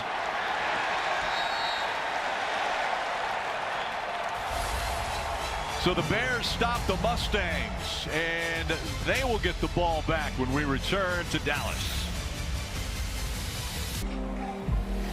Wes Bryant, Will Blackman, Rick Allen with you as Football Saturday continues. Big 12 versus ACC, 24-21. SMU leading. Coming up next, there's more CW Football Saturday action as Fresno State heads to Corvallis to take on Oregon State. In a can't-miss showdown, Fresno State versus Oregon State. That's coming up next, only on the CW. Defense is coming up strong here in the third quarter, stopping each other on their drives as we see Robertson over the middle, and he misses his receiver. Looking for Kobe Prentice. Yeah, great stop by Baylor, keeping points off the football. You saw some uncharacteristic offense from Kevin Jennings and SMU, but Baylor did a great job keeping points off the board, and now you got a chance to go downfield and potentially tie it or take the lead. Robertson with Caden Knighton in the backfield with him. And he fakes the handoff, throwing over the left side, complete. Ashton Hawkins just before he steps out of bounds. I'll tell you what. Impressive pass there. Listen, the throw was good, but the adjustment, look at that, perfect on the outside. He left room enough in the outside for Sawyer to drop the football. And I'll tell you what, that adjustment was unbelievable, and the throw. Terry Robinson putting on an impressive performance here, and quick out to Kobe Prentice.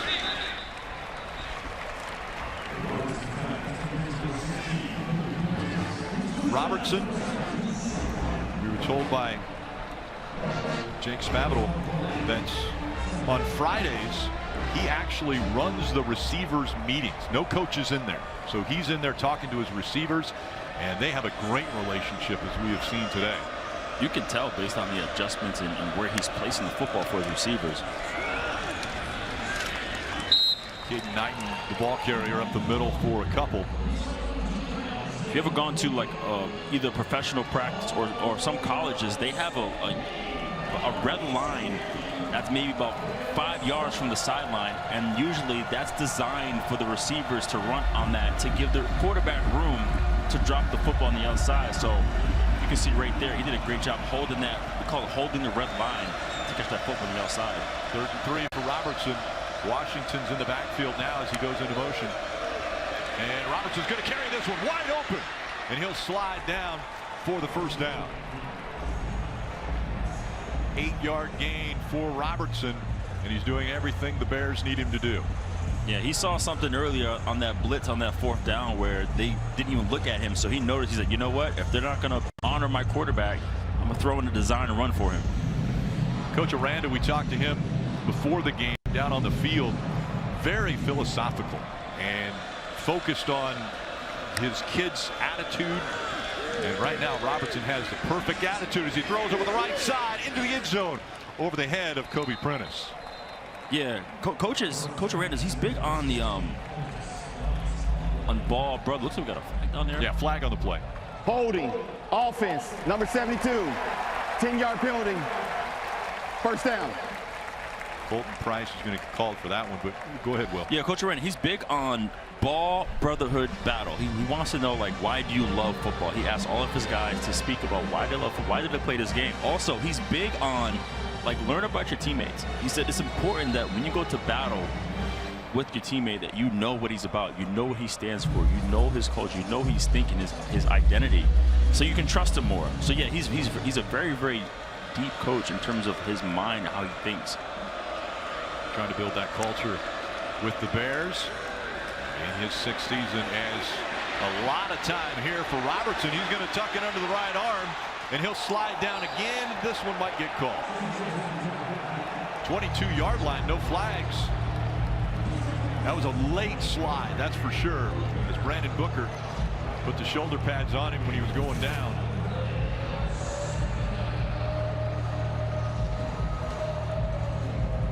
Yeah, that's interesting, man. Listen, I've seen that one called several times. He does duck the head. You know, I'm not trying to call anybody out there, but I have seen this one called. But hey, let's move on. No call on that one.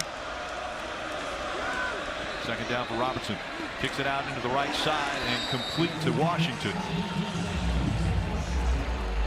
Washington, such a versatile back. Just a sophomore. And now, 3rd down, 7. And it's starting to get loud here in Ford Stadium.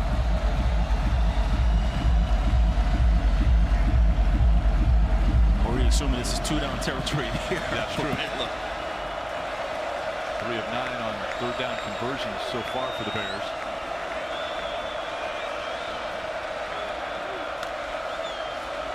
Going to get to his running back.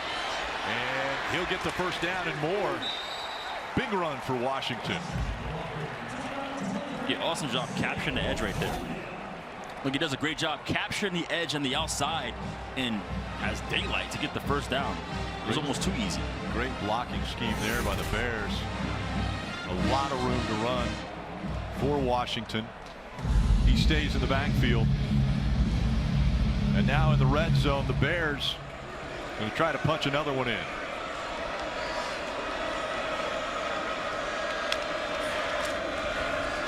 Washington moves to the right. Hit at the 5-yard line. Falls forward, but a penalty flag on the play. Wachovia on the stop. Holding. Offense. Number 12. 10-yard penalty. First down. One of the things that Coach Dave Aranda was proud of was the no mistakes. The don't hurt yourself. You know, we're playing SMU. We don't want to hurt ourselves with penalties, but in this situation they do.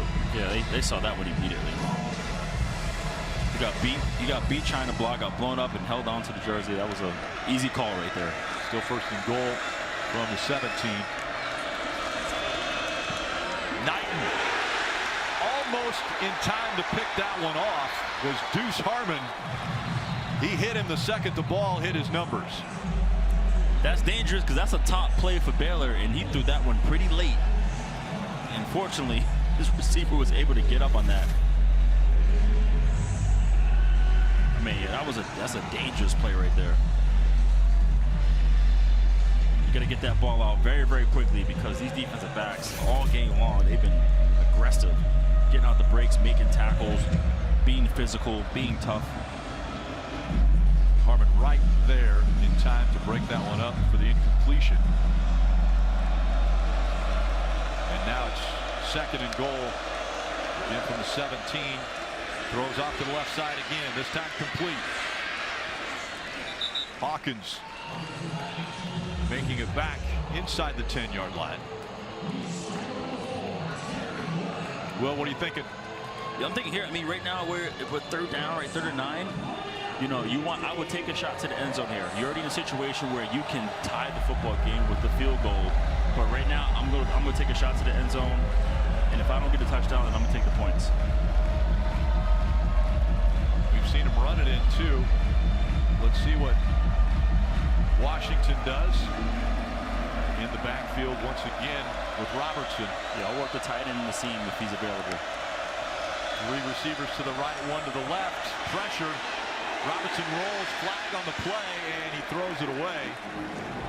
But looks like it's going to be another holding penalty.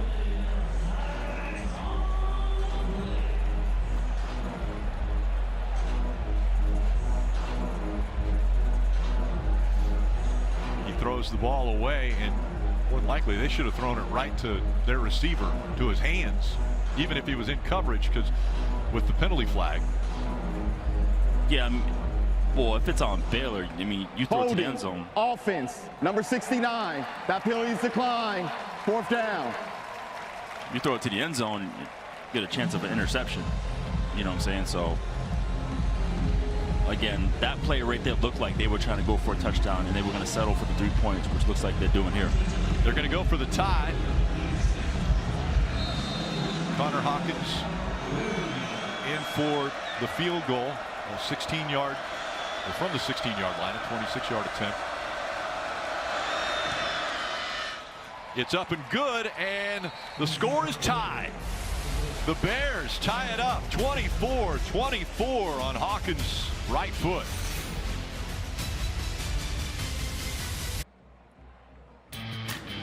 And let's take a look at today's Royal Caribbean game summary. These quarterbacks have been so on target today, Will. Yeah, they've been outstanding. You see Kevin Jennings there with the flick of the wrist, Jalen Cooper for the touchdown.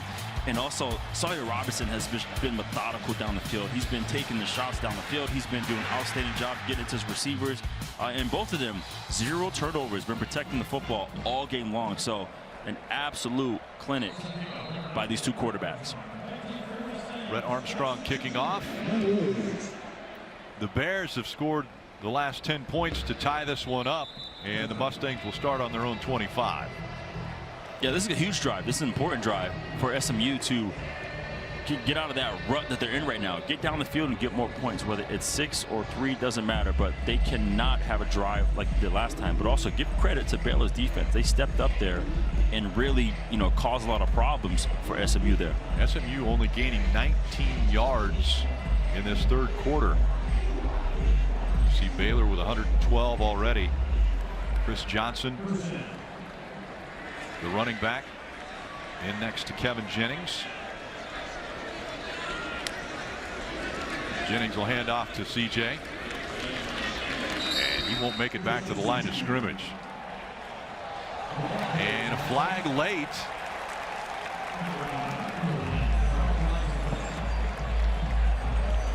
This one looks like it might go against Baylor. Possible hands to the face. I've seen a helmet fly off. It's really late, almost like somebody said something. The umpire threw the flag real late as one of the players was walking away. After the play is over, personal foul, unnecessary roughness, defense, number 16, 15-yard penalty, automatic, first down. Simpkins not happy, but take a look.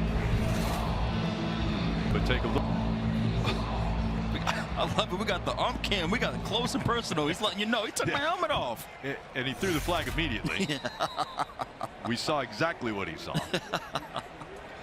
That's awesome. So first down after the penalty. See so far 5 penalties for Baylor, 4 for the Mustangs, as Jennings is going to throw this one. Now scrambles, has an opening and a blocker. Throws the ball out to the number 27, but the penalty flag, I believe he was across the line of scrimmage. Yeah, there was no question.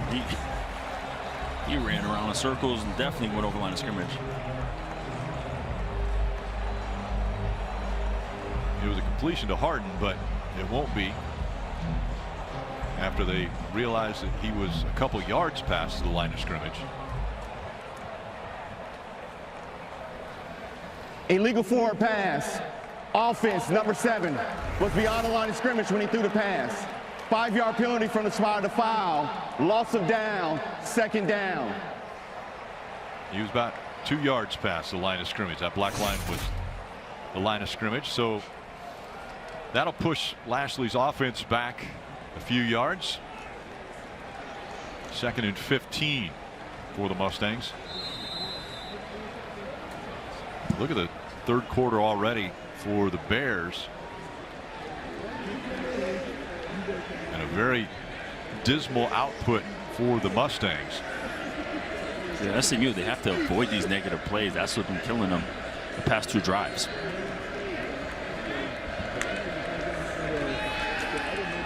Jennings still looking to pass. This one over the top, just over the outstretched arms of his receiver, Yamir Knight. It was there. It was there. Great job with the protection, and throws it just. I mean, man, that's a little.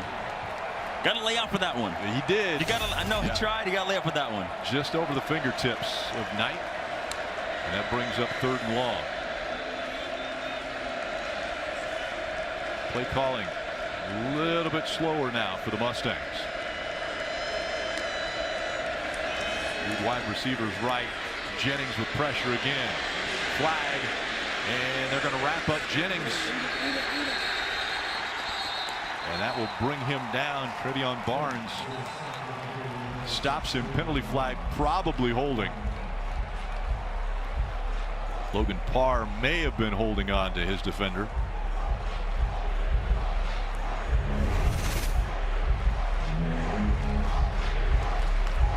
Yeah, once you get your hands outside the frame, and they say if they beat your feet, meaning that if you're not moving your feet while blocking, they're really going to call holding. it. So. Offense, number 71. That penalty is declined. 4th down. Yeah, Rick, the secondary so far has been doing an outstanding job. You see everyone bailing, staying on top, right? We're making you throw the ball deep because we're going to be on top. Therefore, you're not able to take those shots. So far, you see adjustment there of the receivers. Just stay on top, man. Eliminate the explosive plays. And now it's a field position battle for the Mustangs as Wade McSparron is in for the punt. Josh Cameron back deep for the Bears. End over end punt. And he's hit before the ball gets to him. Flags are flown. And so penalty flags on SMU, another mistake.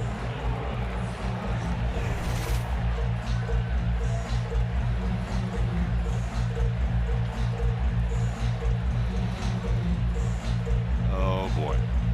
Lashley's like, no. Deflated. Why does this happen? Deflated. This is a rough 3rd quarter so far. It has been.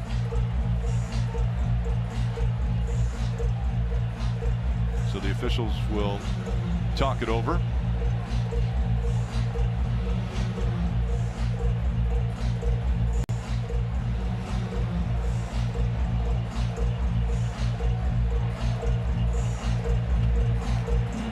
Referee Cravon Barrett trying to figure out where the ball's going to end up.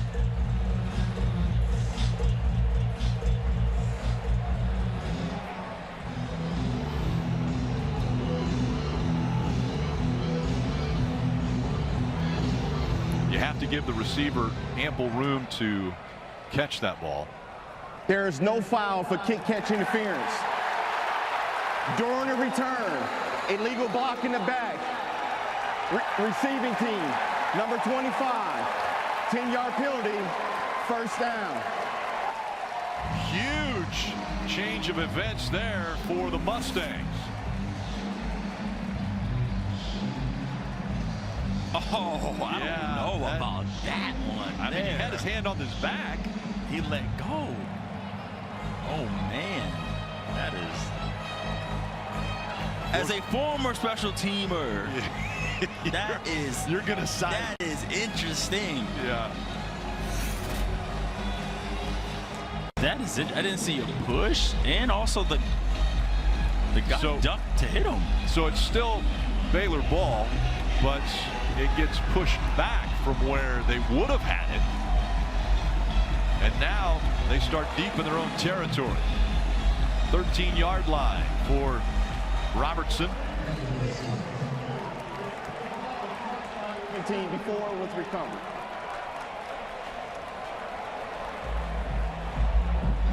So now they're checking out to see if the receiving team, which is Baylor, if they touched the ball.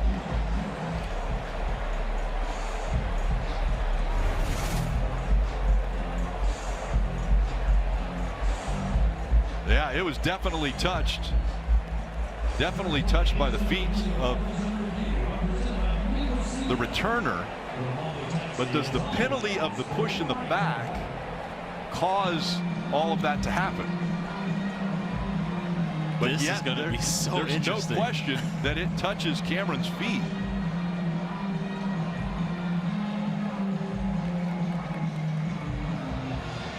So it touches his feet, it gets kicked over, and then the Mustangs recover this ball. So if it is a live ball, it would be Mustangs ball inside the 15-yard line. This is very true, because it was a clear recovery. That's why coaches always taught us to, like, just when in doubt, just always instantly pick up the football, recover immediately, and let the referees make the decision. So great job by SMU recovering that football with indecision. Just go get it. Huge turn of events here for the Mustangs and the Bears.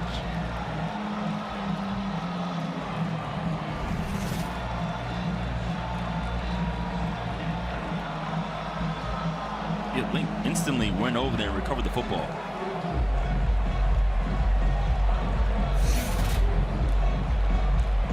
Well, Rick Jackson, the replay official, he's been busy. He's been, this second half. He's been extremely busy this second half.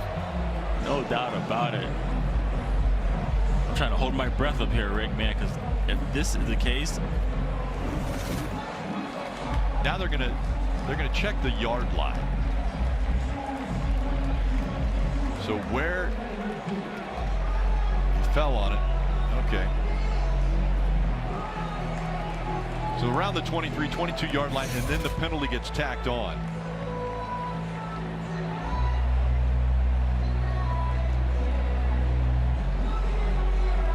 So they're going to be right at the 13. It looks like 13 to 12-yard line for the start of this drive. what a change of emotions for Rhett Lashley. They get the football. He was deflated, and all of a sudden,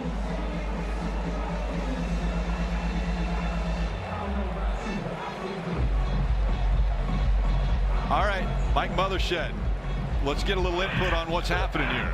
So, Rick, we have a foul by the receiving team, and he blocks that player into the receiver. So that player has not fouled. And as we see that the foul was by the receiving team. After review, the ball was touched by the receiving team before being recovered by the kicking team. The illegal block in the back is declined. It's going to be 1st and 10, SMU.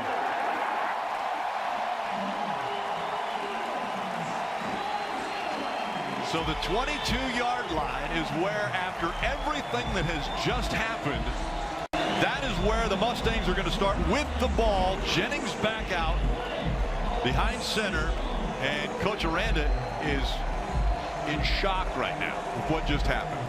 I believe the entire fan base of Baylor is in shock what just happened. You go from a penalty to getting the ball, then to now a penalty decline and losing the football. And another opportunity for Jennings.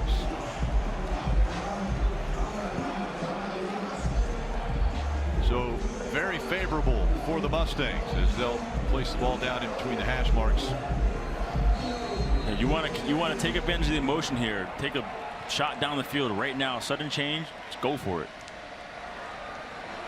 They're going to give the ball off to Harden. Harden moves right all the way down to the 12-yard line. 9-yard gain. It'll be 2nd and 1. And Harden has put up some good numbers today. He'll get the carry again, this time looking left, but has a mountain of Baylor Bears in front of him. Maybe a 1-yard gain, which would be 1st and 10. Yeah, TJ Harden, the UCLA transfer, has been absolutely phenomenal in pass protection today. He's been just phenomenal what he's been doing, blocking down the field, even getting around the edge, blocking to get Kevin Jennings down the field. So he's a wonderful all-purpose back. Last week he carried 8 times for 42 yards. This time Jennings is going to throw. He goes to the end zone and intercepted. Jacob Redding picks it off. That is what I'm talking about right there, Rick. One-on-one, making the play. Let's go, Jacob. He was looking for Hibner, his tight end, and just didn't throw it far enough. And this is what I mean by looking for the football. He's letting them battle. One guy's pushing, one guy's pulling, both looking for the ball. Go up at the high point and go make the play. You got two clinic plays by Jacob Redding today. That open field tackle and the pit. So after the debacle of the punt return, the Baylor Bears are going to get the ball back on their 20-yard line. Pretty much where they would have had it. Pretty close. But not the ball. That's right. And so Robertson comes back on to survey the situation.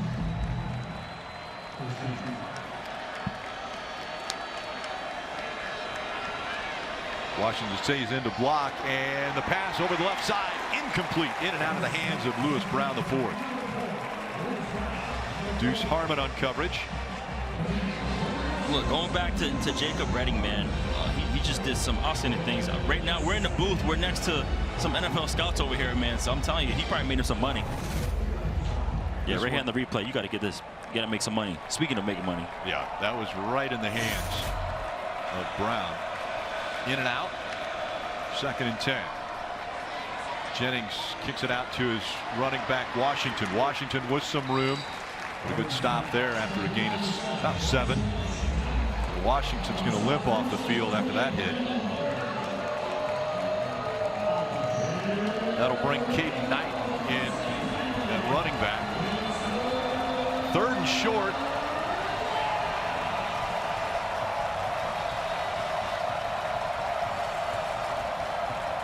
Jennings bringing his tight end back to the left side.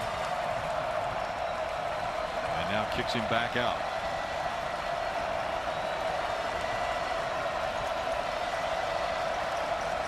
I get pressure off the edge again. He looked quick over the middle.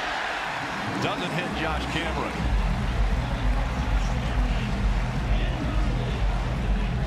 Yeah, just missed him. Just missed him over the middle. That would have been to the house if he caught that football.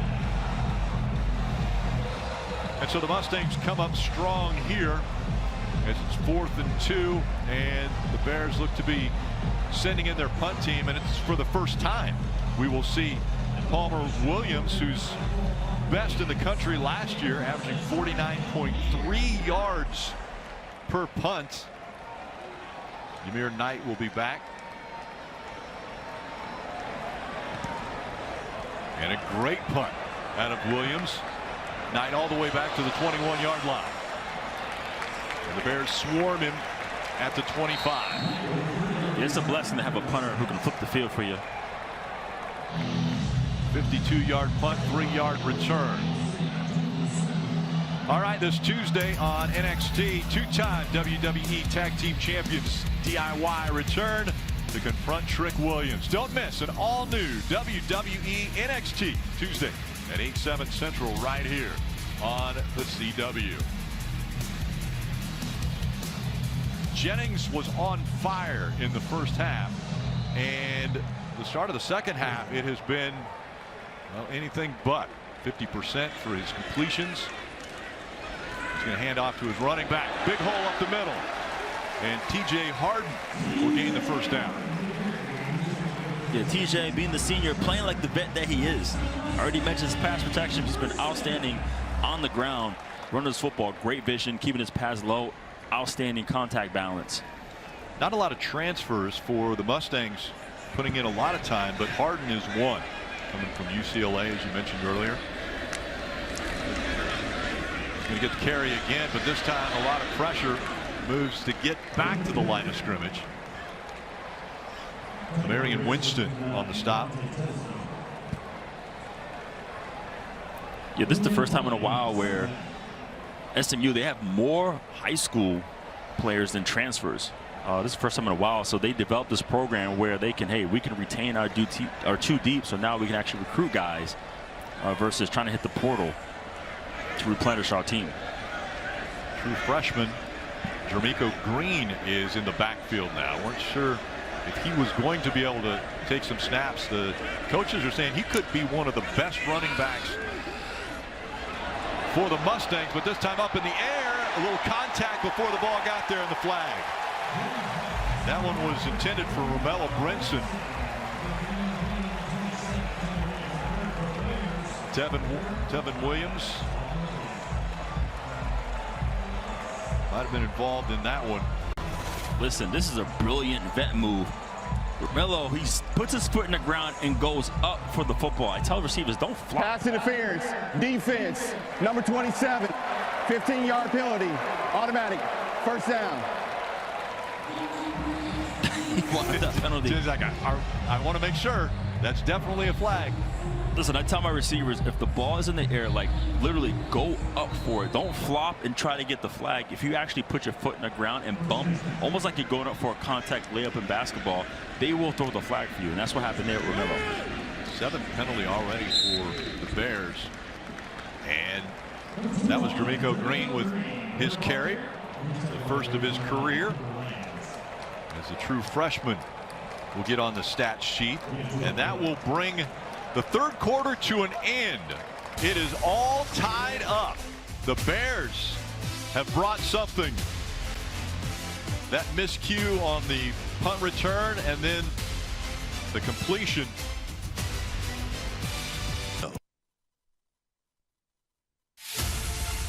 You're watching CW Football Saturday, presented by Marco's Pizza. Order your Marco's Pizza today. The lone Heisman Trophy winner for SMU, Doak Walker, and the Doak Walker Award. Take a look at the score by quarters, and it has been also a quarter that Baylor has dominated, especially in yards, as now the Mustangs fake the handoff, and Jennings will take it out very close to the first down yards. Mentioned yards and how many Baylor has been able to put up, but the lack of yards for the Mustangs is probably the highlight there. Only 33 yards in the third quarter. Yeah, there's been a lot of negative plays for SMU so far the second half, and Baylor, they definitely stood up, man, and forced a lot of those issues. Harden back in at running back, and he takes it up the middle, wide open, nobody in front of him, he'll go all the way.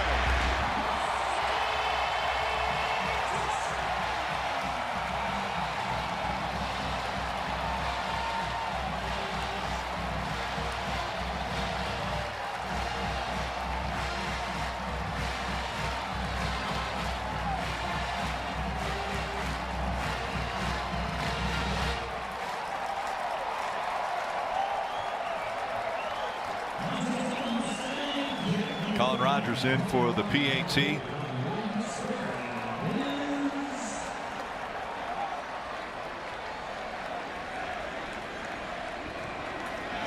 It is good, and 31-24. The Mustangs back up front. The man didn't even break stride. I'm telling you, T.J. Harding came through.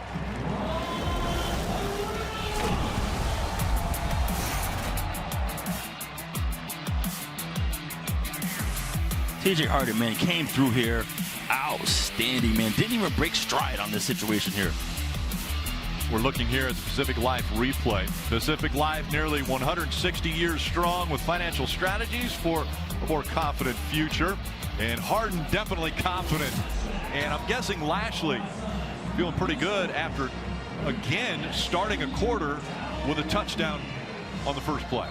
Yeah, that was huge. That's very, very important. They had to do that, right? They had to get another explosive play going here, because the third quarter, absolutely nothing happened from them. But T.J. Harding, man, he has been phenomenal. Again, I talked about his blocking, and he's been rewarded, given the football and making plays to put them in the lead this game.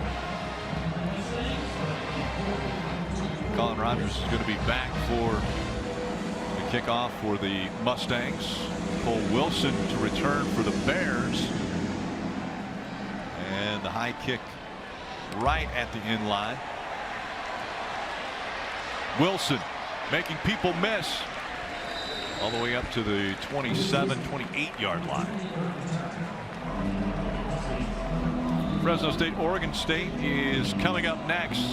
Make sure to stay with us here on the CW. Our friend Ryan Leaf will be out there calling the action. That's our guy. Yep. Look, Rick, it is vital that SMU makes Baylor drive the ball down the field. No explosive plays. Just let them drive the ball. Let them work down the field. Take time off the clock. Got to. You must do that.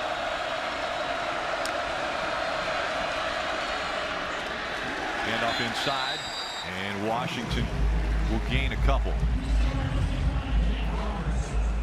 Especially if this defensive line can put pressure with just 4, which I feel like they've been struggling all day to do that, then it's going to definitely present opportunities for SMU to do that. 4 down linemen facing the Bears.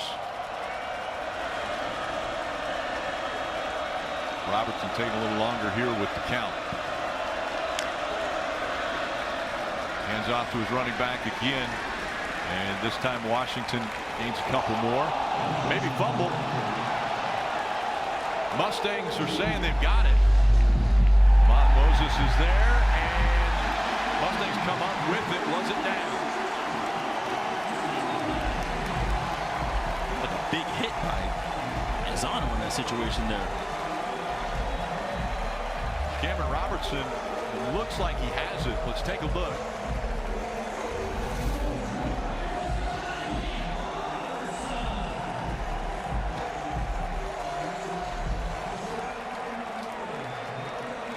Definitely stripping the ball before the bottom hit the ground. And Cameron Robertson there. Second turnover for Baylor. It looked like it was definitely on its way out right before he hit the ground. Another look here. You see the ball. It's that extra effort that Washington's trying to put in. Left the ball exposed. They always say when the person is wrapped up, the second man in, go for the football. In this case, that might have been the third or fourth person that came in and got the football. But get that football out as long as they're wrapped up. And so the Mustangs will take over short field here. Derek McFall and TJ Harden in the backfield.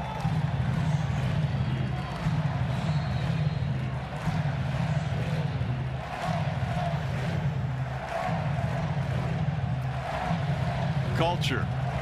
As you see Lashley trying to quiet the crowd a bit, but that's what he's building here in the Mustangs.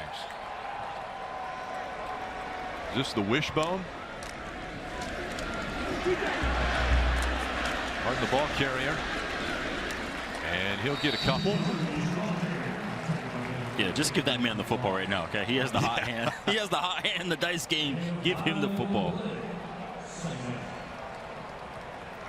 Big momentum shift here for the Mustangs as they recover the fumble after punching it in to take the 31-24 lead, and now trying to put it out of reach of the Bears.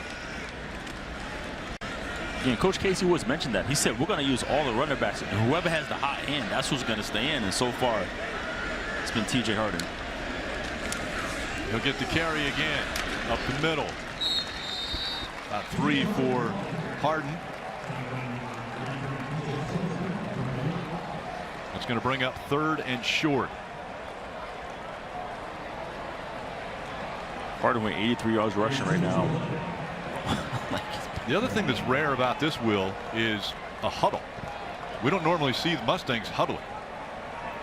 Look, we want to get the ball, get the clock down. Okay, we don't want to give the ball back to them. Let's get this clock down. See TJ Harden and the 2 touchdowns, the numbers he's put up, and another one. This time crossing the 25-yard line. Harden has been strong today. Tyler Turner on the stop.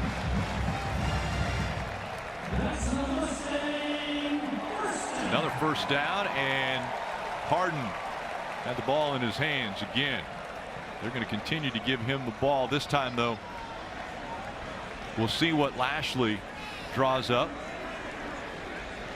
Yeah, right now, let's get some positive plays. In a situation, they can run the football. Last week against Auburn, Baylor against Auburn, they weren't able to stop the football, especially in the fourth quarter. So, again, it's a copycat league and pretty much all of football. You see SMU doing that now.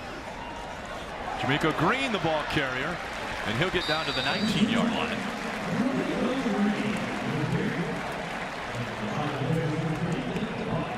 Having 4 running backs that can get busy presents a ton of problems, right? Because on defense, is the fourth quarter, you're tired, right? You can't really get a sub. So now you're dealing with a fresh running back every 3 to 4 carries. As you mentioned it, redshirt freshman Derek McFall comes into the lineup. So they just continue to throw running backs in there. Fresh legs.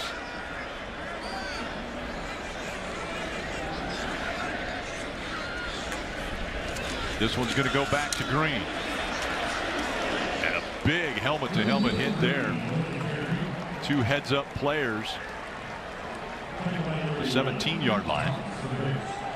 It's pretty cool to see a spread offense with high tempo going 21 personnel, which is 2 running backs and 1 tight end, and just playing power, hard-nosed football. So mixing it up here in Baylor. I'm pretty envious of you, Will. Tomorrow, or I mean next week, you're going to see Miami, another pretty potent offense. Yeah, I'm fired up for that one. ACC's looking very strong. That'll be on CW. Jennings keeps it, and he'll run out of bounds at the 11. Well, that's not letting the clock run. It's not, but now you're in a situation where you can get points either way. So let's continue to pound the rock. Baylor Bears last week versus Auburn, 307 yards allowed rushing and 131 today, but we're seeing now a little bit more of a surge for the Mustangs.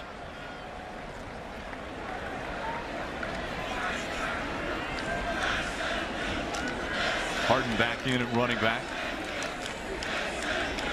and the quick pass, it's tipped but caught. That's Quaterius Brown with the reception at the 6-yard line. Some quick RPO action there. The ball was actually tipped by the defender, and great concentration catching the football by Brown. Even though Auburn had 300 yards, I would say the 131 yards that SMU has been just as effective in terms of, you know, hurting this Baylor defense.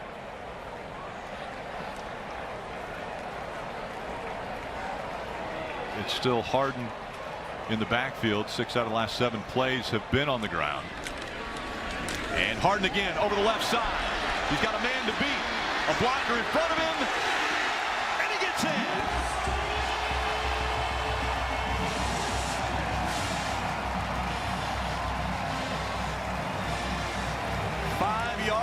And 3rd touchdown for TJ Harden.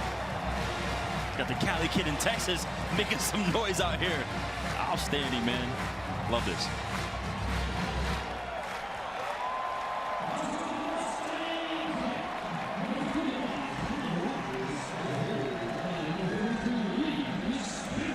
Colin Rogers once again in for the point after.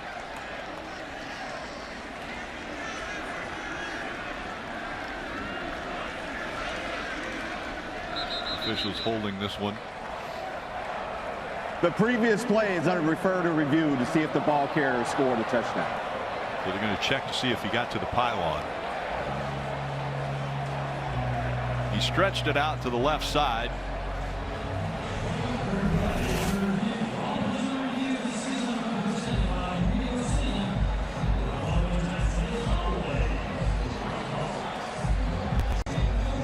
Looks like the foot hit the inside of the pylon.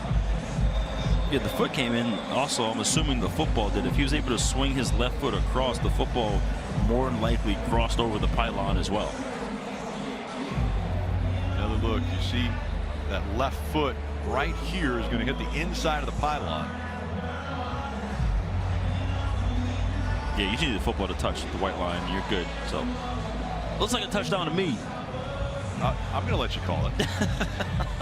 I'll let you call it, Will. You've scored enough, you know.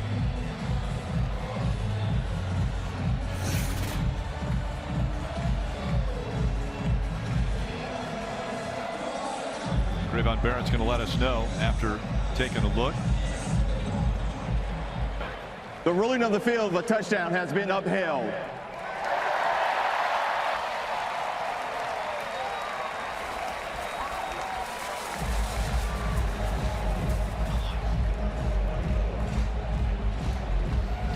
So once again, it'll be Colin Rogers attempting the PAT.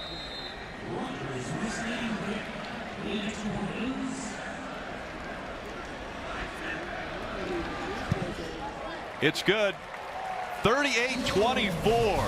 14 unanswered points for the Mustangs. And well, even those on the sidelines are getting in on the celebration.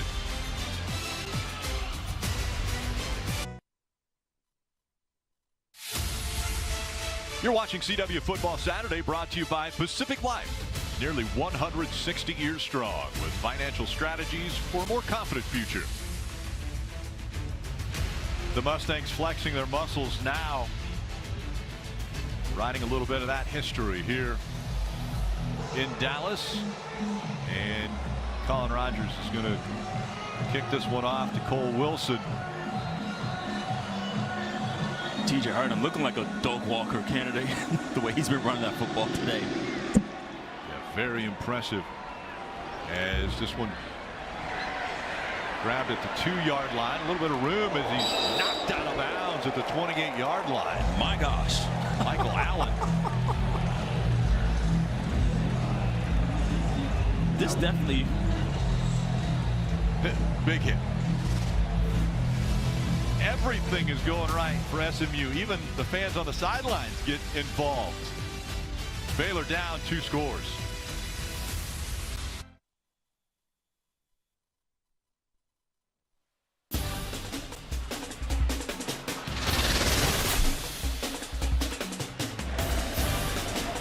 Let's look at today's Progressive Player of the Game. We got some California love with TJ Harden running the football. I know this game is finesse with tempo, but you're going to win the game when you run the ball on the ground. Today's Player of the Game is sponsored by Progressive. Get coverage you can count on with home and auto at Progressive.com. I thought that was well done, Will. Hey, man. You know what? I just do what I got to do. You know what I mean? Shout out to my guy Scoot. And Baylor right now needs to get back in the end zone.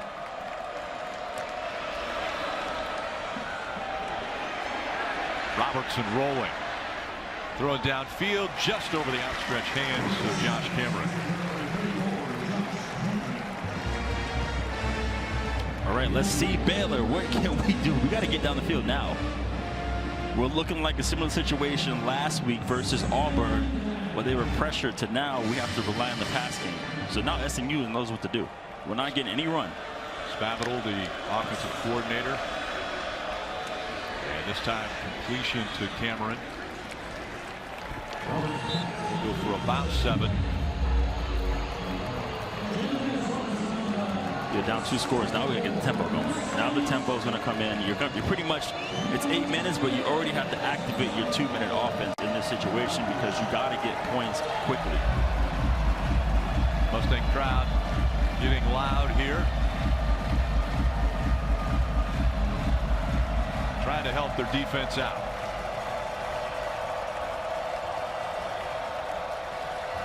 Robertson looking, scrambling.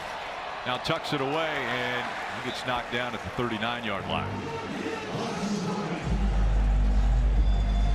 Enough for the first down. And remember, there's a lot on the line here. 13-game winning streak for the Bears. And right now, they're down 2 touchdowns.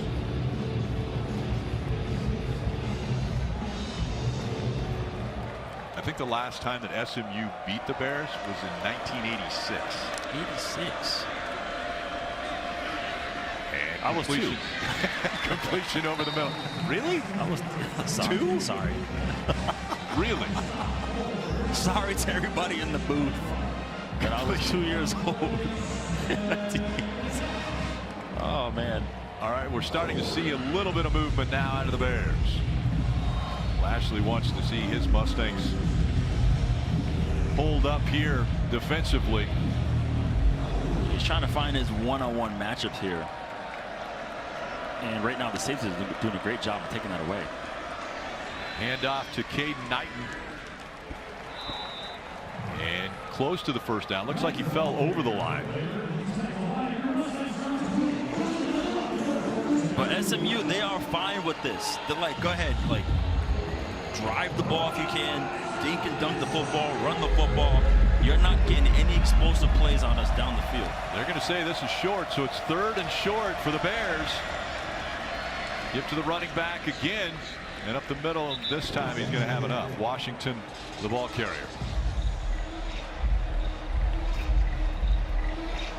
That'll move the chains.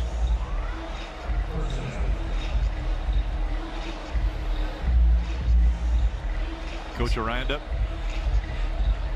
he puts a lot of coffee away. A lot. Gets up in the morning for meetings, late at night watching film. And this is the reason why. And a lot of contact there on the right side, but an incompletion meant for Cameron. Which is surprising because Coach Aranda, he's so calm.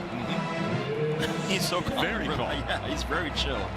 Almost as if the coffee doesn't even work anymore. Very surreal when you talk to him. Brings up 2nd down after the incompletion.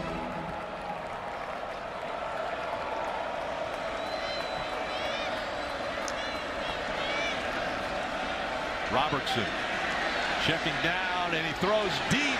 Receiver comes back for it. Cameron with the completion, and he falls in the end zone. 48-yard touchdown completion. An outstanding adjustment on that football by Josh Cameron. That ball was in the air for a while too. Wachovia was on the coverage, and Cameron ends up coming up with it and fighting his way into the end zone. And so a pretty quick score here by Baylor, as the clock still has 5 minutes 23 seconds on it. Connor Hawkins in for the point after.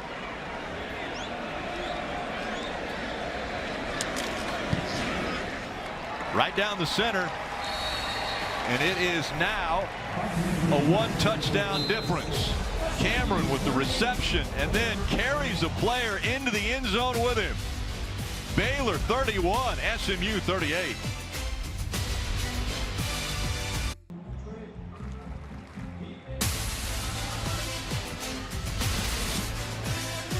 All right, Josh Cameron, 2 touchdowns on the day. He's over 128 yards. It's his 5th career 100-yard game.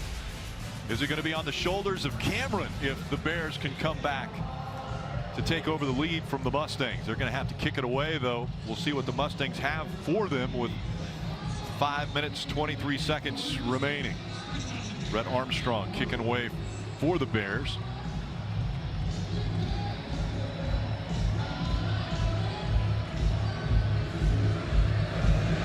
And a squib kick once again. And it's going to be downed on about the 23-yard line. So the Mustangs offense will come back out onto the field, and they're going to want to kill as much clock as possible on this drive. How about Sawyer Robinson and what he's been able to do, getting close to that 400-yard mark again. He started the season with 419 against Auburn, 373 already today with 3 touchdown passes, no interceptions. We talked about these quarterbacks, so impressive. Yeah, and the way he's done it has been so efficient, not desperate, like really understanding what's going on with the coverages, what's understanding what his receivers, what they're doing, and on the same page. He's been phenomenal today. 2 games against extremely impressive opponents. This time Harden falls forward for a couple, but Robertson, he's closing in on 800 yards passing in 2 games against Auburn and then SMU. Yeah, he's doing awesome, but hopefully, you know, in this situation, they would have figured out how to get a W. Otherwise, you know, they're just numbers. But right now with SMU, they're getting into their 4-minute offense, and for those who don't know, 4-minute offense is where you really are controlling the clock. You have the lead, you start to run the football, and you try and do what you can to really take that clock all the way down to 0. So that's what they're doing right now. They did this the last drive. They huddle up, give to the running back. Harden once again gets up to the 32-yard line. Another first down will move the chains, and the clock will continue to run. So now Lashley, who is known for his fast-paced offense, is slowing it down. And now you're going to see the running back rotation. You're going to see all 4 running backs get into the game for that exact reason. The young freshman, D'Amico Green, in the backfield. He's going to carry this one, but hit just past the line of scrimmage, maybe a gain of 1. Devin Bobby, third leading tackler for the Bears, in on that one. Throughout the game, you've been seeing, RJ Maryland line up. You've seen Matthew Hibnall line up when they've been going 11 personnel looks. But now you have Stone Ebby in there, who's pretty much their primary blocker. So you're going to see him a lot, especially in this drive. So the Bears will have the 2-minute timeout, but when you start using your timeouts to stop the clock so that you have some time to try to get back and win this game. Yeah, hopefully right now, it's second down, so if they get a situation to get a stop here, it's still pretty much early, but once you get close in the 2-minute range, that's where you want to start activating those timeouts. Harden, Legs churning, and a 6-yard gain for Harden, but it'll bring up a third down. Under 3 minutes to go now for Coach Aranda. Yeah, the thing too, Rick, it's still a 1-score game. Like if it was a 2-score situation, then you probably would have burned some early, but you still have the 3 timeouts. You still have the 2-minute situation, the 2-minute clock as well too. So right now, still good. Let's get off the field here. On third down. Their defense is going to have to come up with a stop. Jennings to throw. Now he scrambles, but he's under pressure. He'll be sacked. And this is where you want to burn one. And sure enough, Aranda calls a timeout. The 6-yard loss by Jennings. And that's going to bring up a 4th down, a punting situation, and a lot of time still on the clock for the Bears. Right, with the 3 timeouts that they did have, essentially you have 4. So they just burned 1 now, get the ball back here, take a couple of plays, you get a 2-minute, which is essentially another timeout for you, then you have 2 more to use. That's Jake Spavital, the offensive coordinator, quarterback's coach, talking with Robertson, putting together the game plan of what they're going to do when they get the ball back here. But remember, there was an issue with a punt return earlier that Baylor ended up losing the ball. So they don't want to make the same mistake here. Fortunately, they got it right back. Yeah, Wade McSparron back to punt.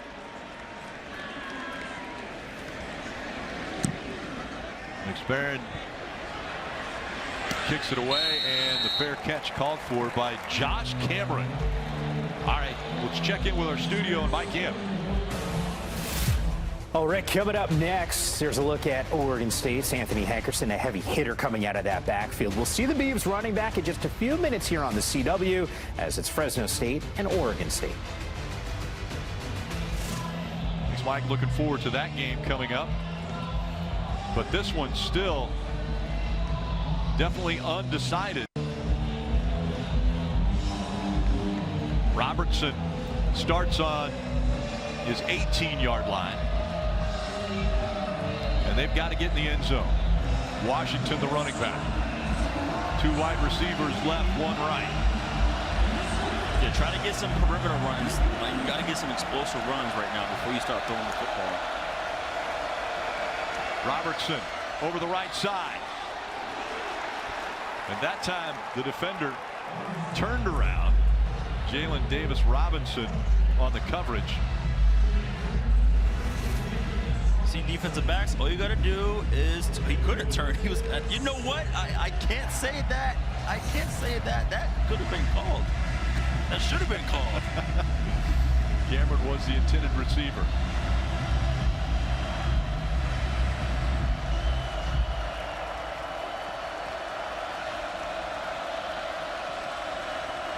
Got one-on-one up top. I believe that's Josh Cameron on the top. Handoff up the middle. And to the 23-yard line, Washington carries it. The clock is winding down to the 2-minute timeout.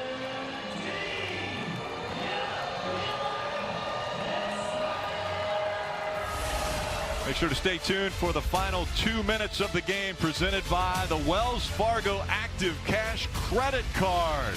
The Baylor Bears fighting to keep the 13-win streak alive. As we head into the final 2 minutes of today's game, here's our snapback replay presented by the Active Cash Credit Card from Wells Fargo. Well, we had some action already from here. We got Josh Cameron catching his football, reading it really well. Took his 6'1", 224-pound frame. Get off of me. I'm getting into the end zone. You can't do nothing about it, man. Love this game so far. Yeah, that's brought to you by Wells Fargo Active Cash Credit Card. Be a 2% or earn unlimited 2% cash rewards on purchases. Terms apply. They need to get to the end zone. Robertson's going to run this one up the middle. That will bring up 4th down. A big stop there for the Mustangs. That's a dangerous play right there. Send my quarterback into the lines then like that. They are 2 for 5 on 4th downs. And it's all on the line right here.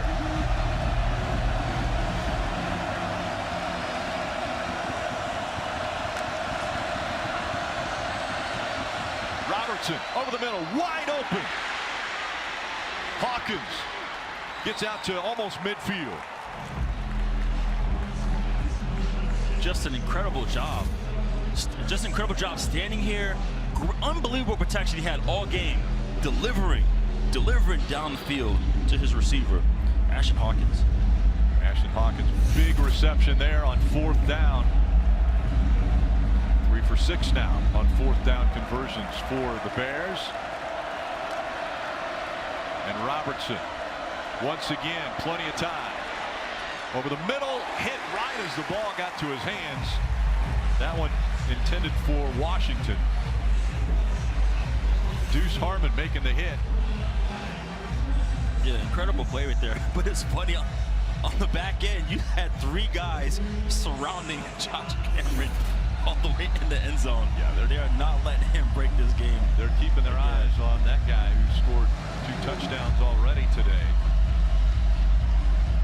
Caden Knight in the backfield next to Robertson.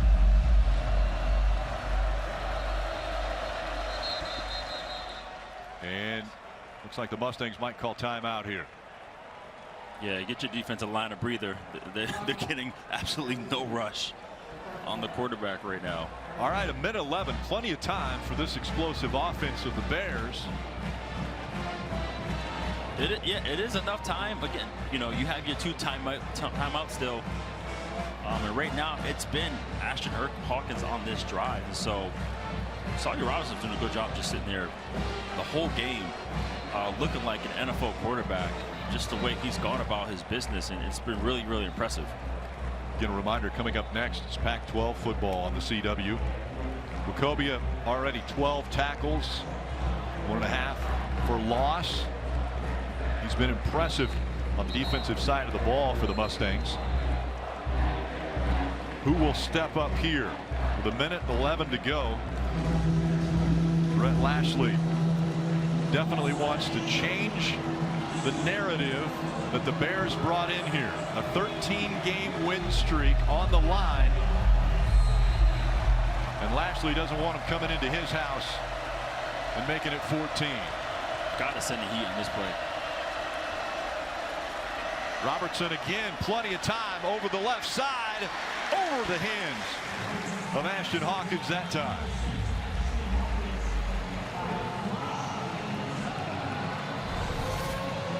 Incompletion stops the clock. Yeah, he tried to climb the ladder. He just mistimed it. Otherwise, that would have been a completion for sure.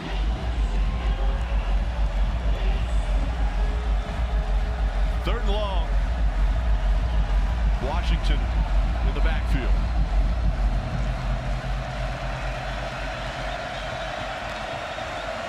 Robertson's going to give to him over the right side. Big hole. Up the middle all the way down to the 37-yard line, maybe the 36. 15 yards and a first down for the Bears.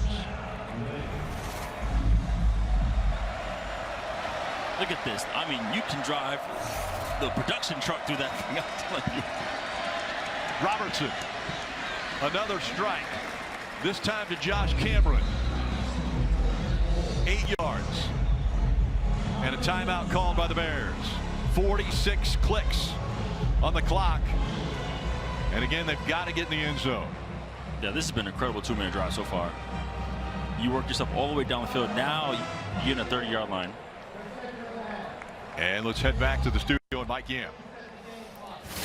All right, coming up next is Fresno State and Oregon State. Rashawn Luke, 3 touchdowns last week. We'll see that encore performance in Corvallis. Once again, coming up in just minutes here on the CW. Thanks, Mike. I know you're sitting on the edge of your seat waiting to see how this one ends.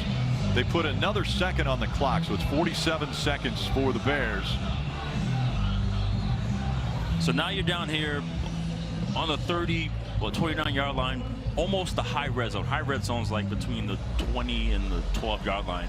So you call a timeout, get your guys reset, refreshed, and then you open up your other playbook of plays down here, right? Now you need a touchdown. So you're trying to find the plays, maybe a quick hitter to try to take a shot to the end zone, or try to move the ball up the field a little bit. You still have, you know, another timeout here. So SMU fans a little concerned here as the Bears have been able to march down the field. Caden Knighton in the backfield with Robertson. He'll get the carry up the middle. Makes defenders miss, and he'll fall forward. Another first down, 8 yards on the gain for Knighton. And the beauty of going with tempo, you already had SMU burn a timeout because they were exhausted. Therefore, you were able to use it, and you still have 2 timeouts left for yourself. Robertson over the middle, wide open. Kobe Prentice into the end zone.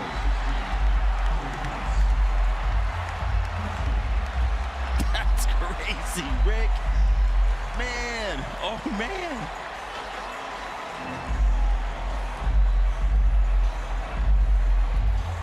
Baylor fans making the 90-mile trek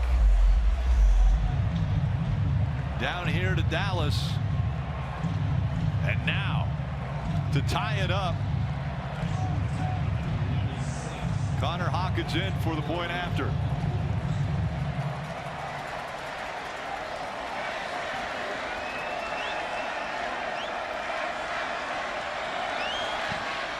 Extra point is good. It is tied up.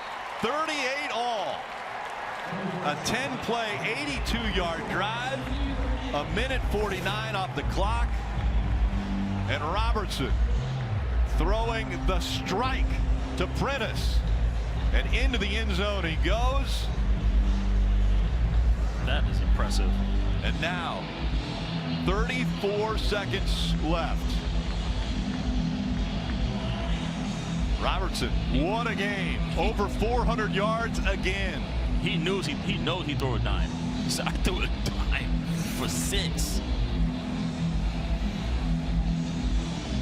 Speaking of who made some money, Sarge's making some money right now. The redshirt senior. 33-49 for 425 yards and 4 touchdowns. Those are Big 12 quarterback numbers right there, Rick.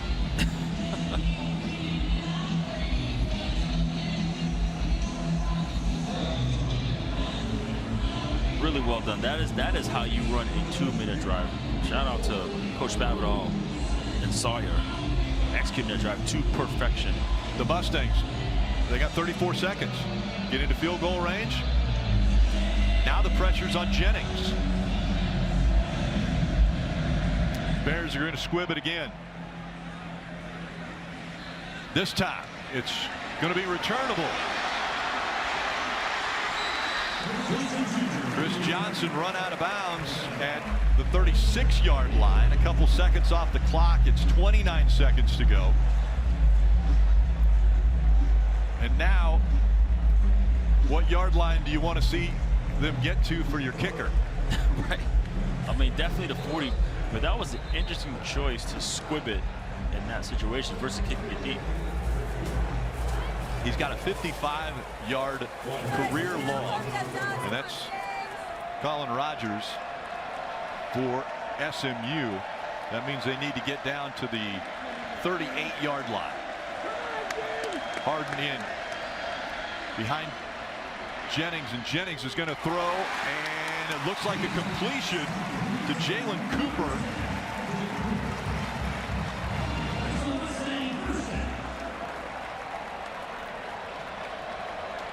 And the ball is snapped. 21 seconds to go. Jennings looking left and right, throws this one away. 14 seconds to go. Yeah, great job getting rid of that one there. You saw a late ad rusher from Baylor. Kendrick Sink was coming off the edge. Great job picking up by TJ Harden. But yeah, wonderful job. Get rid of the football. Don't waste time. Don't try to be risky. For those of you joining us for Pac-12 football, Fresno State at Oregon State coverage is going to begin on the CW app and CWTV.com at 3:35 Eastern, 12:35 Pacific. And we'll get you to live coverage as soon as this one's over. So now 14 seconds and 2 timeouts. Jennings is going to run it. He's got a little room. Slides down at the 44-yard line, but the flag comes out. That's massive. That's a big penalty right there. 9 seconds on the clock. We told you they needed to get to the 38. With the penalty here, it's probably going to happen. No better view than the ump cam. Yeah, helmet to helmet right there, and on the quarterback slide. Got to do your best to try to avoid that in this situation.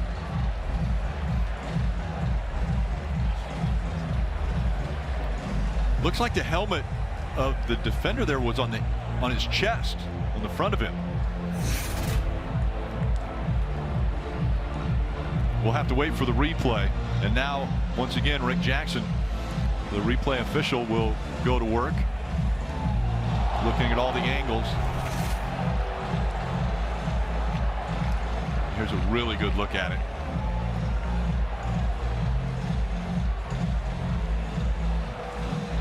Yeah, not only a penalty that puts you close to the field goal range, also essentially it's a timeout.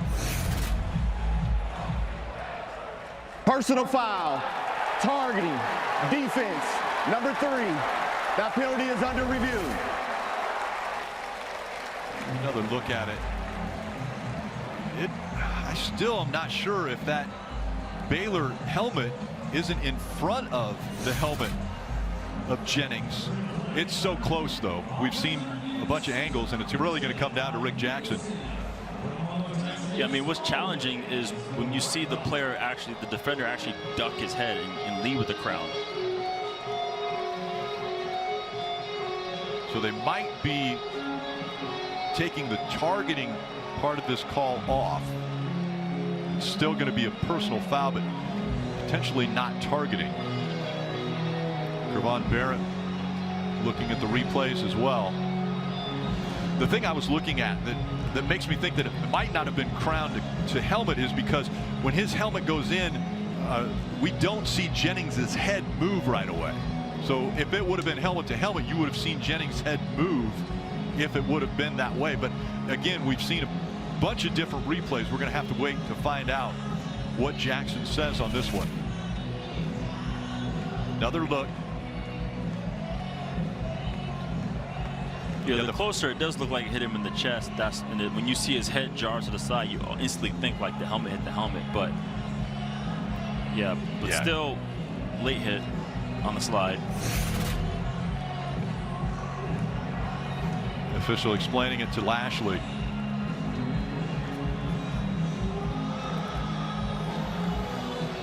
Nine seconds to go in this one. And now they're looking at the clock. Also, how much time is left on the clock. So they know where the penalty occurred. Take a look in the left-hand corner of the clock.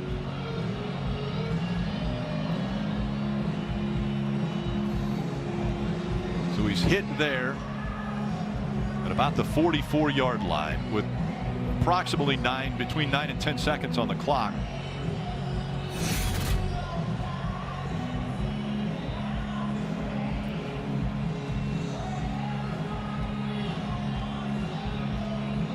That is what they are looking at. The officials have taken targeting off of this call.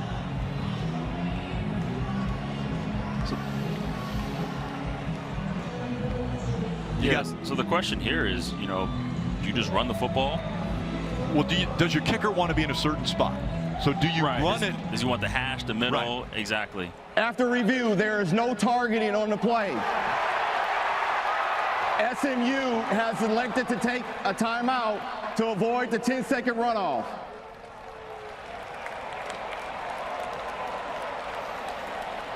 So the timeout takes SMU to 1 timeout.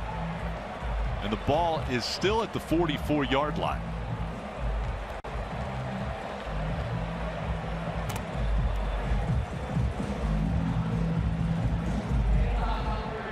The game clock at 10 seconds.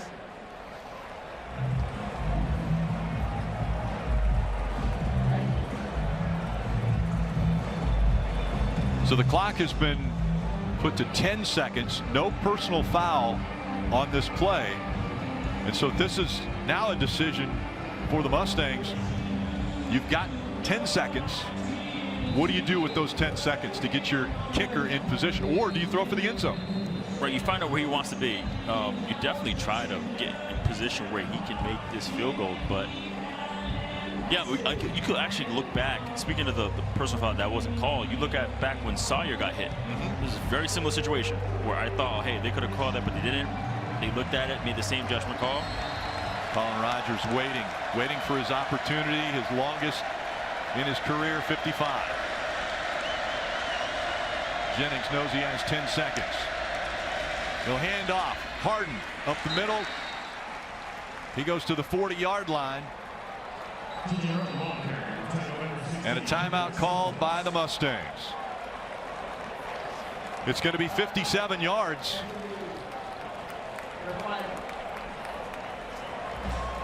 Can the preseason big all-ACC kicker and the Lou Groza watch list senior from Alabama, Colin Rogers, pressure's on his shoulders now to win this game. If he makes it, it's a new career long. And I'm guessing Baylor is going to want to try to ice him. They got a timeout.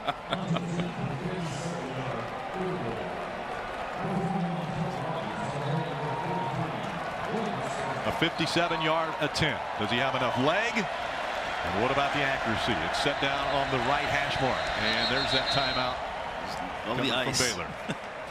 the old bag of ice.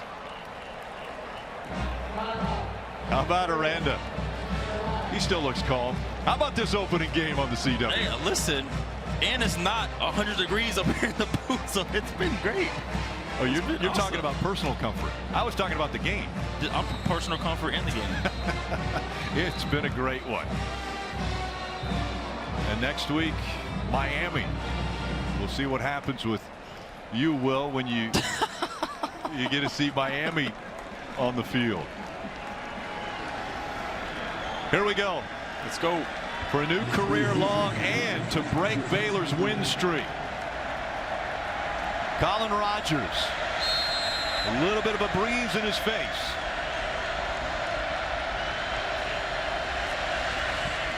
It's up. And it's no good. We will go to overtime to determine this in-state rivalry. Aranda is fired up. His Bears have fought back. They have tied it in regulation. And now we'll go to overtime. Knotted up, 38-all. Baylor, SMU. Getting ready to start the first overtime. It's tied 38-all here in Dallas. Coverage of the Pac-12 football. Fresno State at Oregon State. Currently streaming on the CW app and CWTV.com. We're going to get you to that live coverage on the CW right after we conclude here in Dallas. So now the coin toss to determine who will start on offense for this overtime. Quarterbacks are going to come out for the coin toss. Let's listen in. All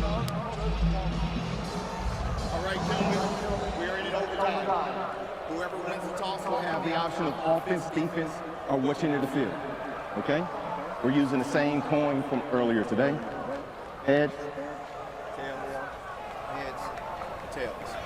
What would you like to call? Heads. Heads is your call. It is tails. Defense.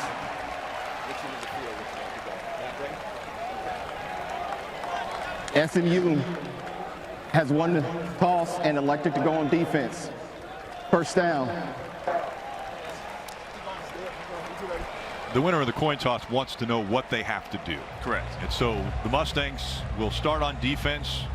If they can stop the Bears or get a field goal, they know what they have to do then on their possession. And again, the rules are overtime. Each team will start at the 25-yard line. They will go until they either score or are down on downs. If we are still tied after the first two overtimes, we'll go into a third overtime. And at that point, the thing that has changed about the overtime rules is that there is only going to be one timeout given at the third overtime as we get ready for play.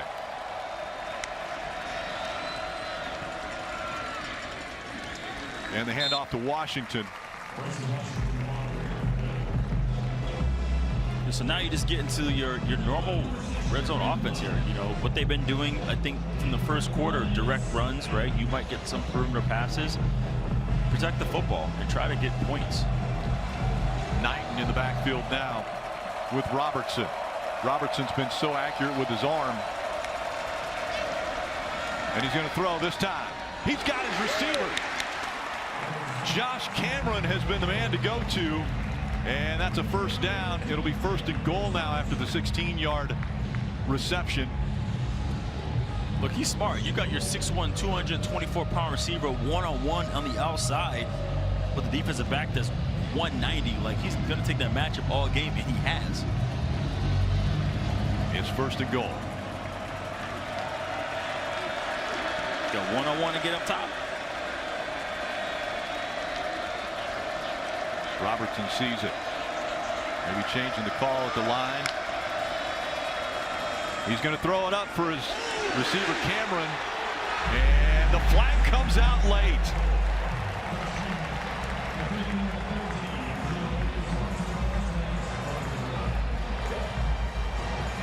Davis Robinson on the coverage, and he's going to get called for this one. Yeah, he tried to look, but you saw the little jersey grab right there that was pretty obvious. But that's the matchup he's been going with all game. Pass interference. Defense, number 13. That penalty resulted in the end zone. The ball will be placed at the 2-yard line. Football is very simple. Like, I understand you have your systems, you have your plays, but sometimes, or usually, it comes down to matchups. And once you find something, a weakness or a place you can exploit on that offense or defense, you take advantage. And so far, that's exactly what Baylor has been doing. It's first and goal at the 2. Washington, the running back. He'll get the carry up the middle. He falls in the end zone.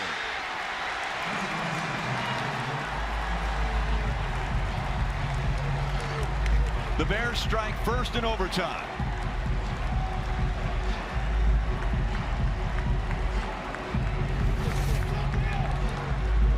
The up cam, let's go. Again, great job here. Boom. Move. Look at this. The linemen are just moving bodies out the way. Bryson Washington lowering the pads. My impact player making impact plays, Rick.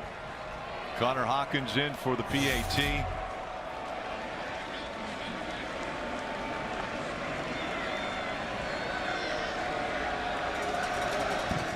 It's good. The Mustangs know what they need to do. 21 unanswered points for the Bears.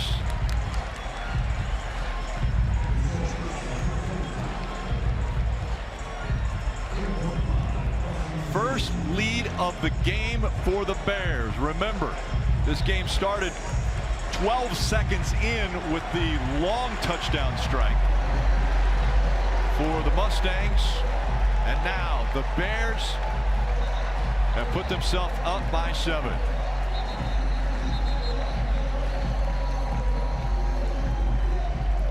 All right, Coach Will, who do you go to here? You know, it's funny, back home in California, that's what they call me. They all call me Coach Will.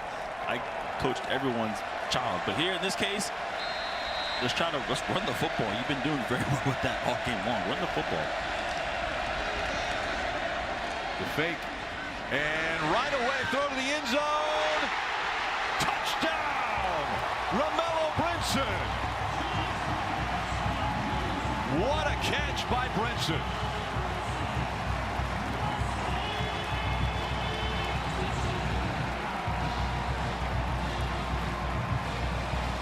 And a calm Lashley. How are these coaches doing it? I mean, who am I to say run the football when Rhett Lashley's like, yeah, okay, I'm just going to go launch it to my big play receiver. I'll tell you what, my 2 impact players making impact plays, Rick, I'm going to say it again. What a strike. And a perfect pass thrown to Brinson. They're going to take a look at it and make sure that he had possession when he landed on the ball. I mean, he looked convincing the way he held the football up. He's like, I got that thing, okay. Yeah, after he rolled over, he had it in one hand. But here, good catch, brings it in. He's got his hands are under the football. Did it move? Nah, it's not. Yeah, that's it. That's TD. And he brings it right up to make sure everybody sees it. That football was pinned to his chest.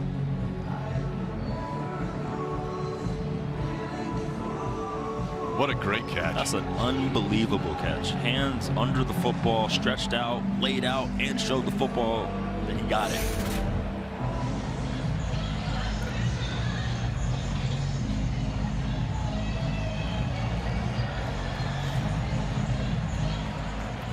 He's making sure.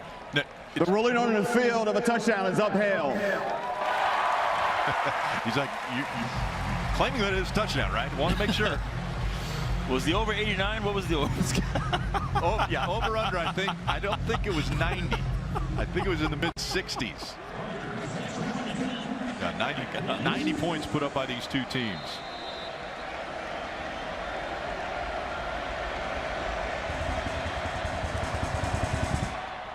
Rogers' PAT is good. Overtime 1 is complete.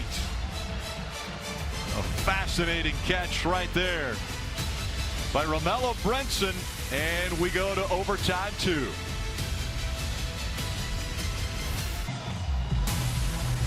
Tied up 45 after both teams able to get in the end zone on the first overtime, and we get ready for the second overtime.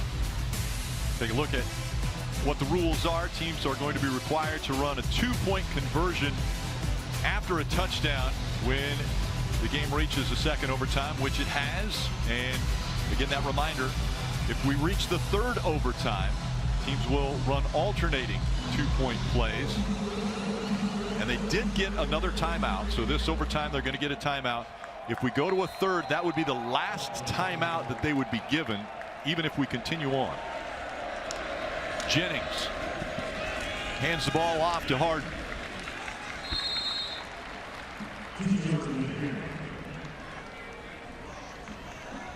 Okay, so in this case, they ran the football. Exactly what you said. Exactly what I said. Ran on cue. Oh, what a game. What a game. Jennings calling the play. And now to execute. Here we are with that 21 personnel again, 2 backs, 1 tight end. You see him there in the slot up there in motion. Yep, Harden and McFall are the backs. He's going to throw. A little bit of pressure. Tucks it up. Pretty good hit there on Jennings as he gets to the 20-yard line. He grabs his left ankle before he stands up, and he's hopping. Not a good look. Yeah, he's not getting out the game. Maybe just a stinger. But does that let the Bears tee off and rush him because they know that he might be a little bit wounded?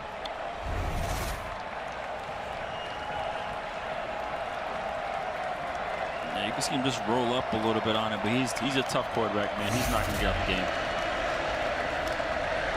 Jennings is going to throw for the end zone, just short. He was looking for R.J. Maryland, but it was underthrown. Yeah, that's an outstanding play by DJ Coleman. Looking and leaning. I would say that slot fade is probably the most difficult route in football. Jennings just came out, and so they're going to go for the field goal.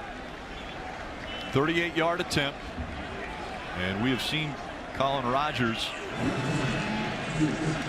has been impressive today.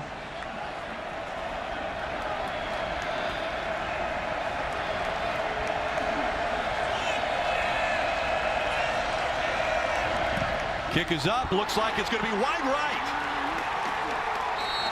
The Bears have an opportunity.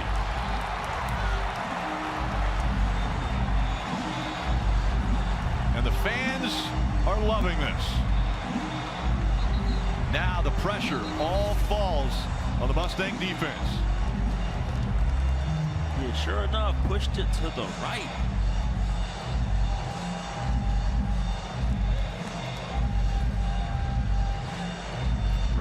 Rogers, after he kicks it, he knows it. And Aranda, he's seeing the light. The streak could continue.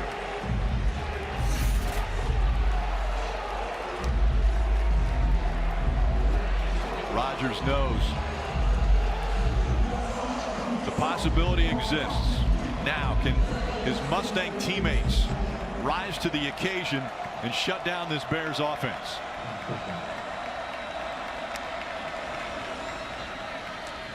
Handoff up the middle, goes to Washington. Yeah, you're in a situation now, right? You just take care of the football. Take care of the football, and then, hey, you're there for easy 3 points. Robertson, 440 yards, 4 touchdowns through the air, 34 of 50 on his completion rate. I mean, efficient as its finest.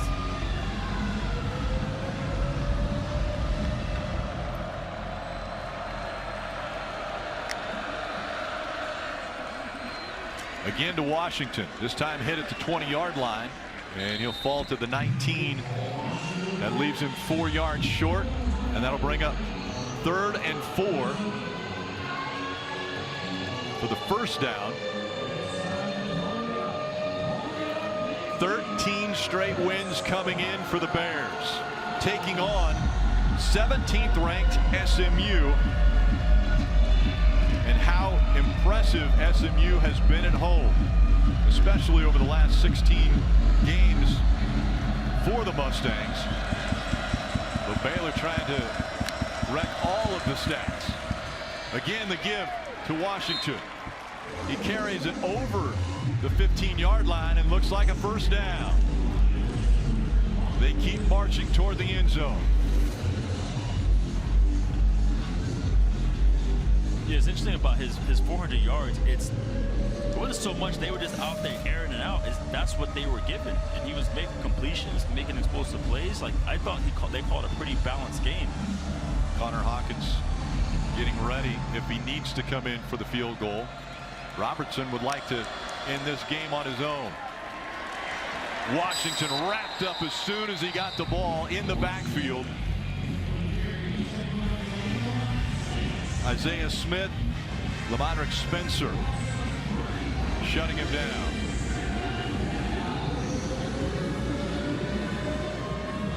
It's 2nd and 13. Now the Bears just want to make sure there's no turnover. Yeah, protect the football here, right? Get the points. That's the thing. Running the ball, you send Washington up the middle or any running back, the possibility of that thing getting stripped Washington again with the ball. And they move all the way to the 12-yard line.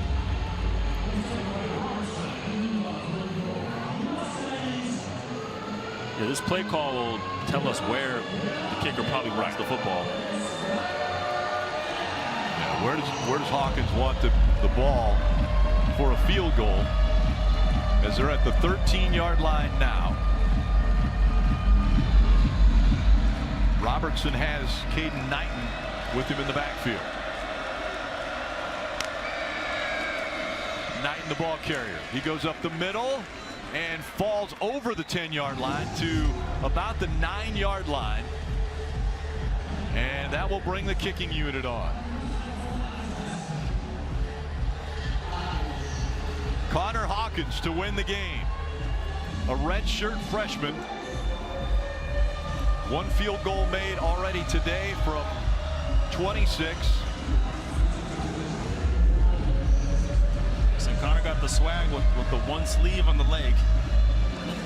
That's a look there. It's a style. All right, here we go. 27 yards to win the game and upset the Mustangs. And they're going to call timeout and see if they can ice him.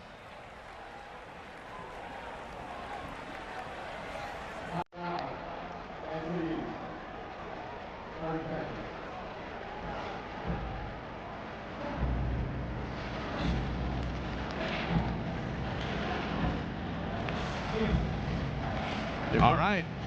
Will, you good? I'm great. Yeah, I'm great. I'm just thinking of all the things that Coach Aranda talked to us about. You know, we saw him on the field pregame, and he saw the weather. He saw everything was going on, and he just had such pure, unbelievable energy. Like ready for this battle. He was ready for the battle. He was ready for this, and he was ready for anything that was thrown at him.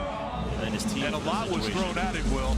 Yes, it was. Very first play of the game, the touchdown. Now, this is it. Connor Hawkins, 27 yards to upset the Mustangs. It's good. Hawkins wins it for the Bears. And the streak continues. 14 straight wins for the Baylor Bears. Coach Lashley can't believe it. Once again, our final score, Baylor 48, SMU 45. For Will Blackman, Wes Bryant, and our entire crew, I'm Rick Allen. Thanks for watching. After the break, it's out to Corvallis for Fresno State and Oregon State. So long from Dallas.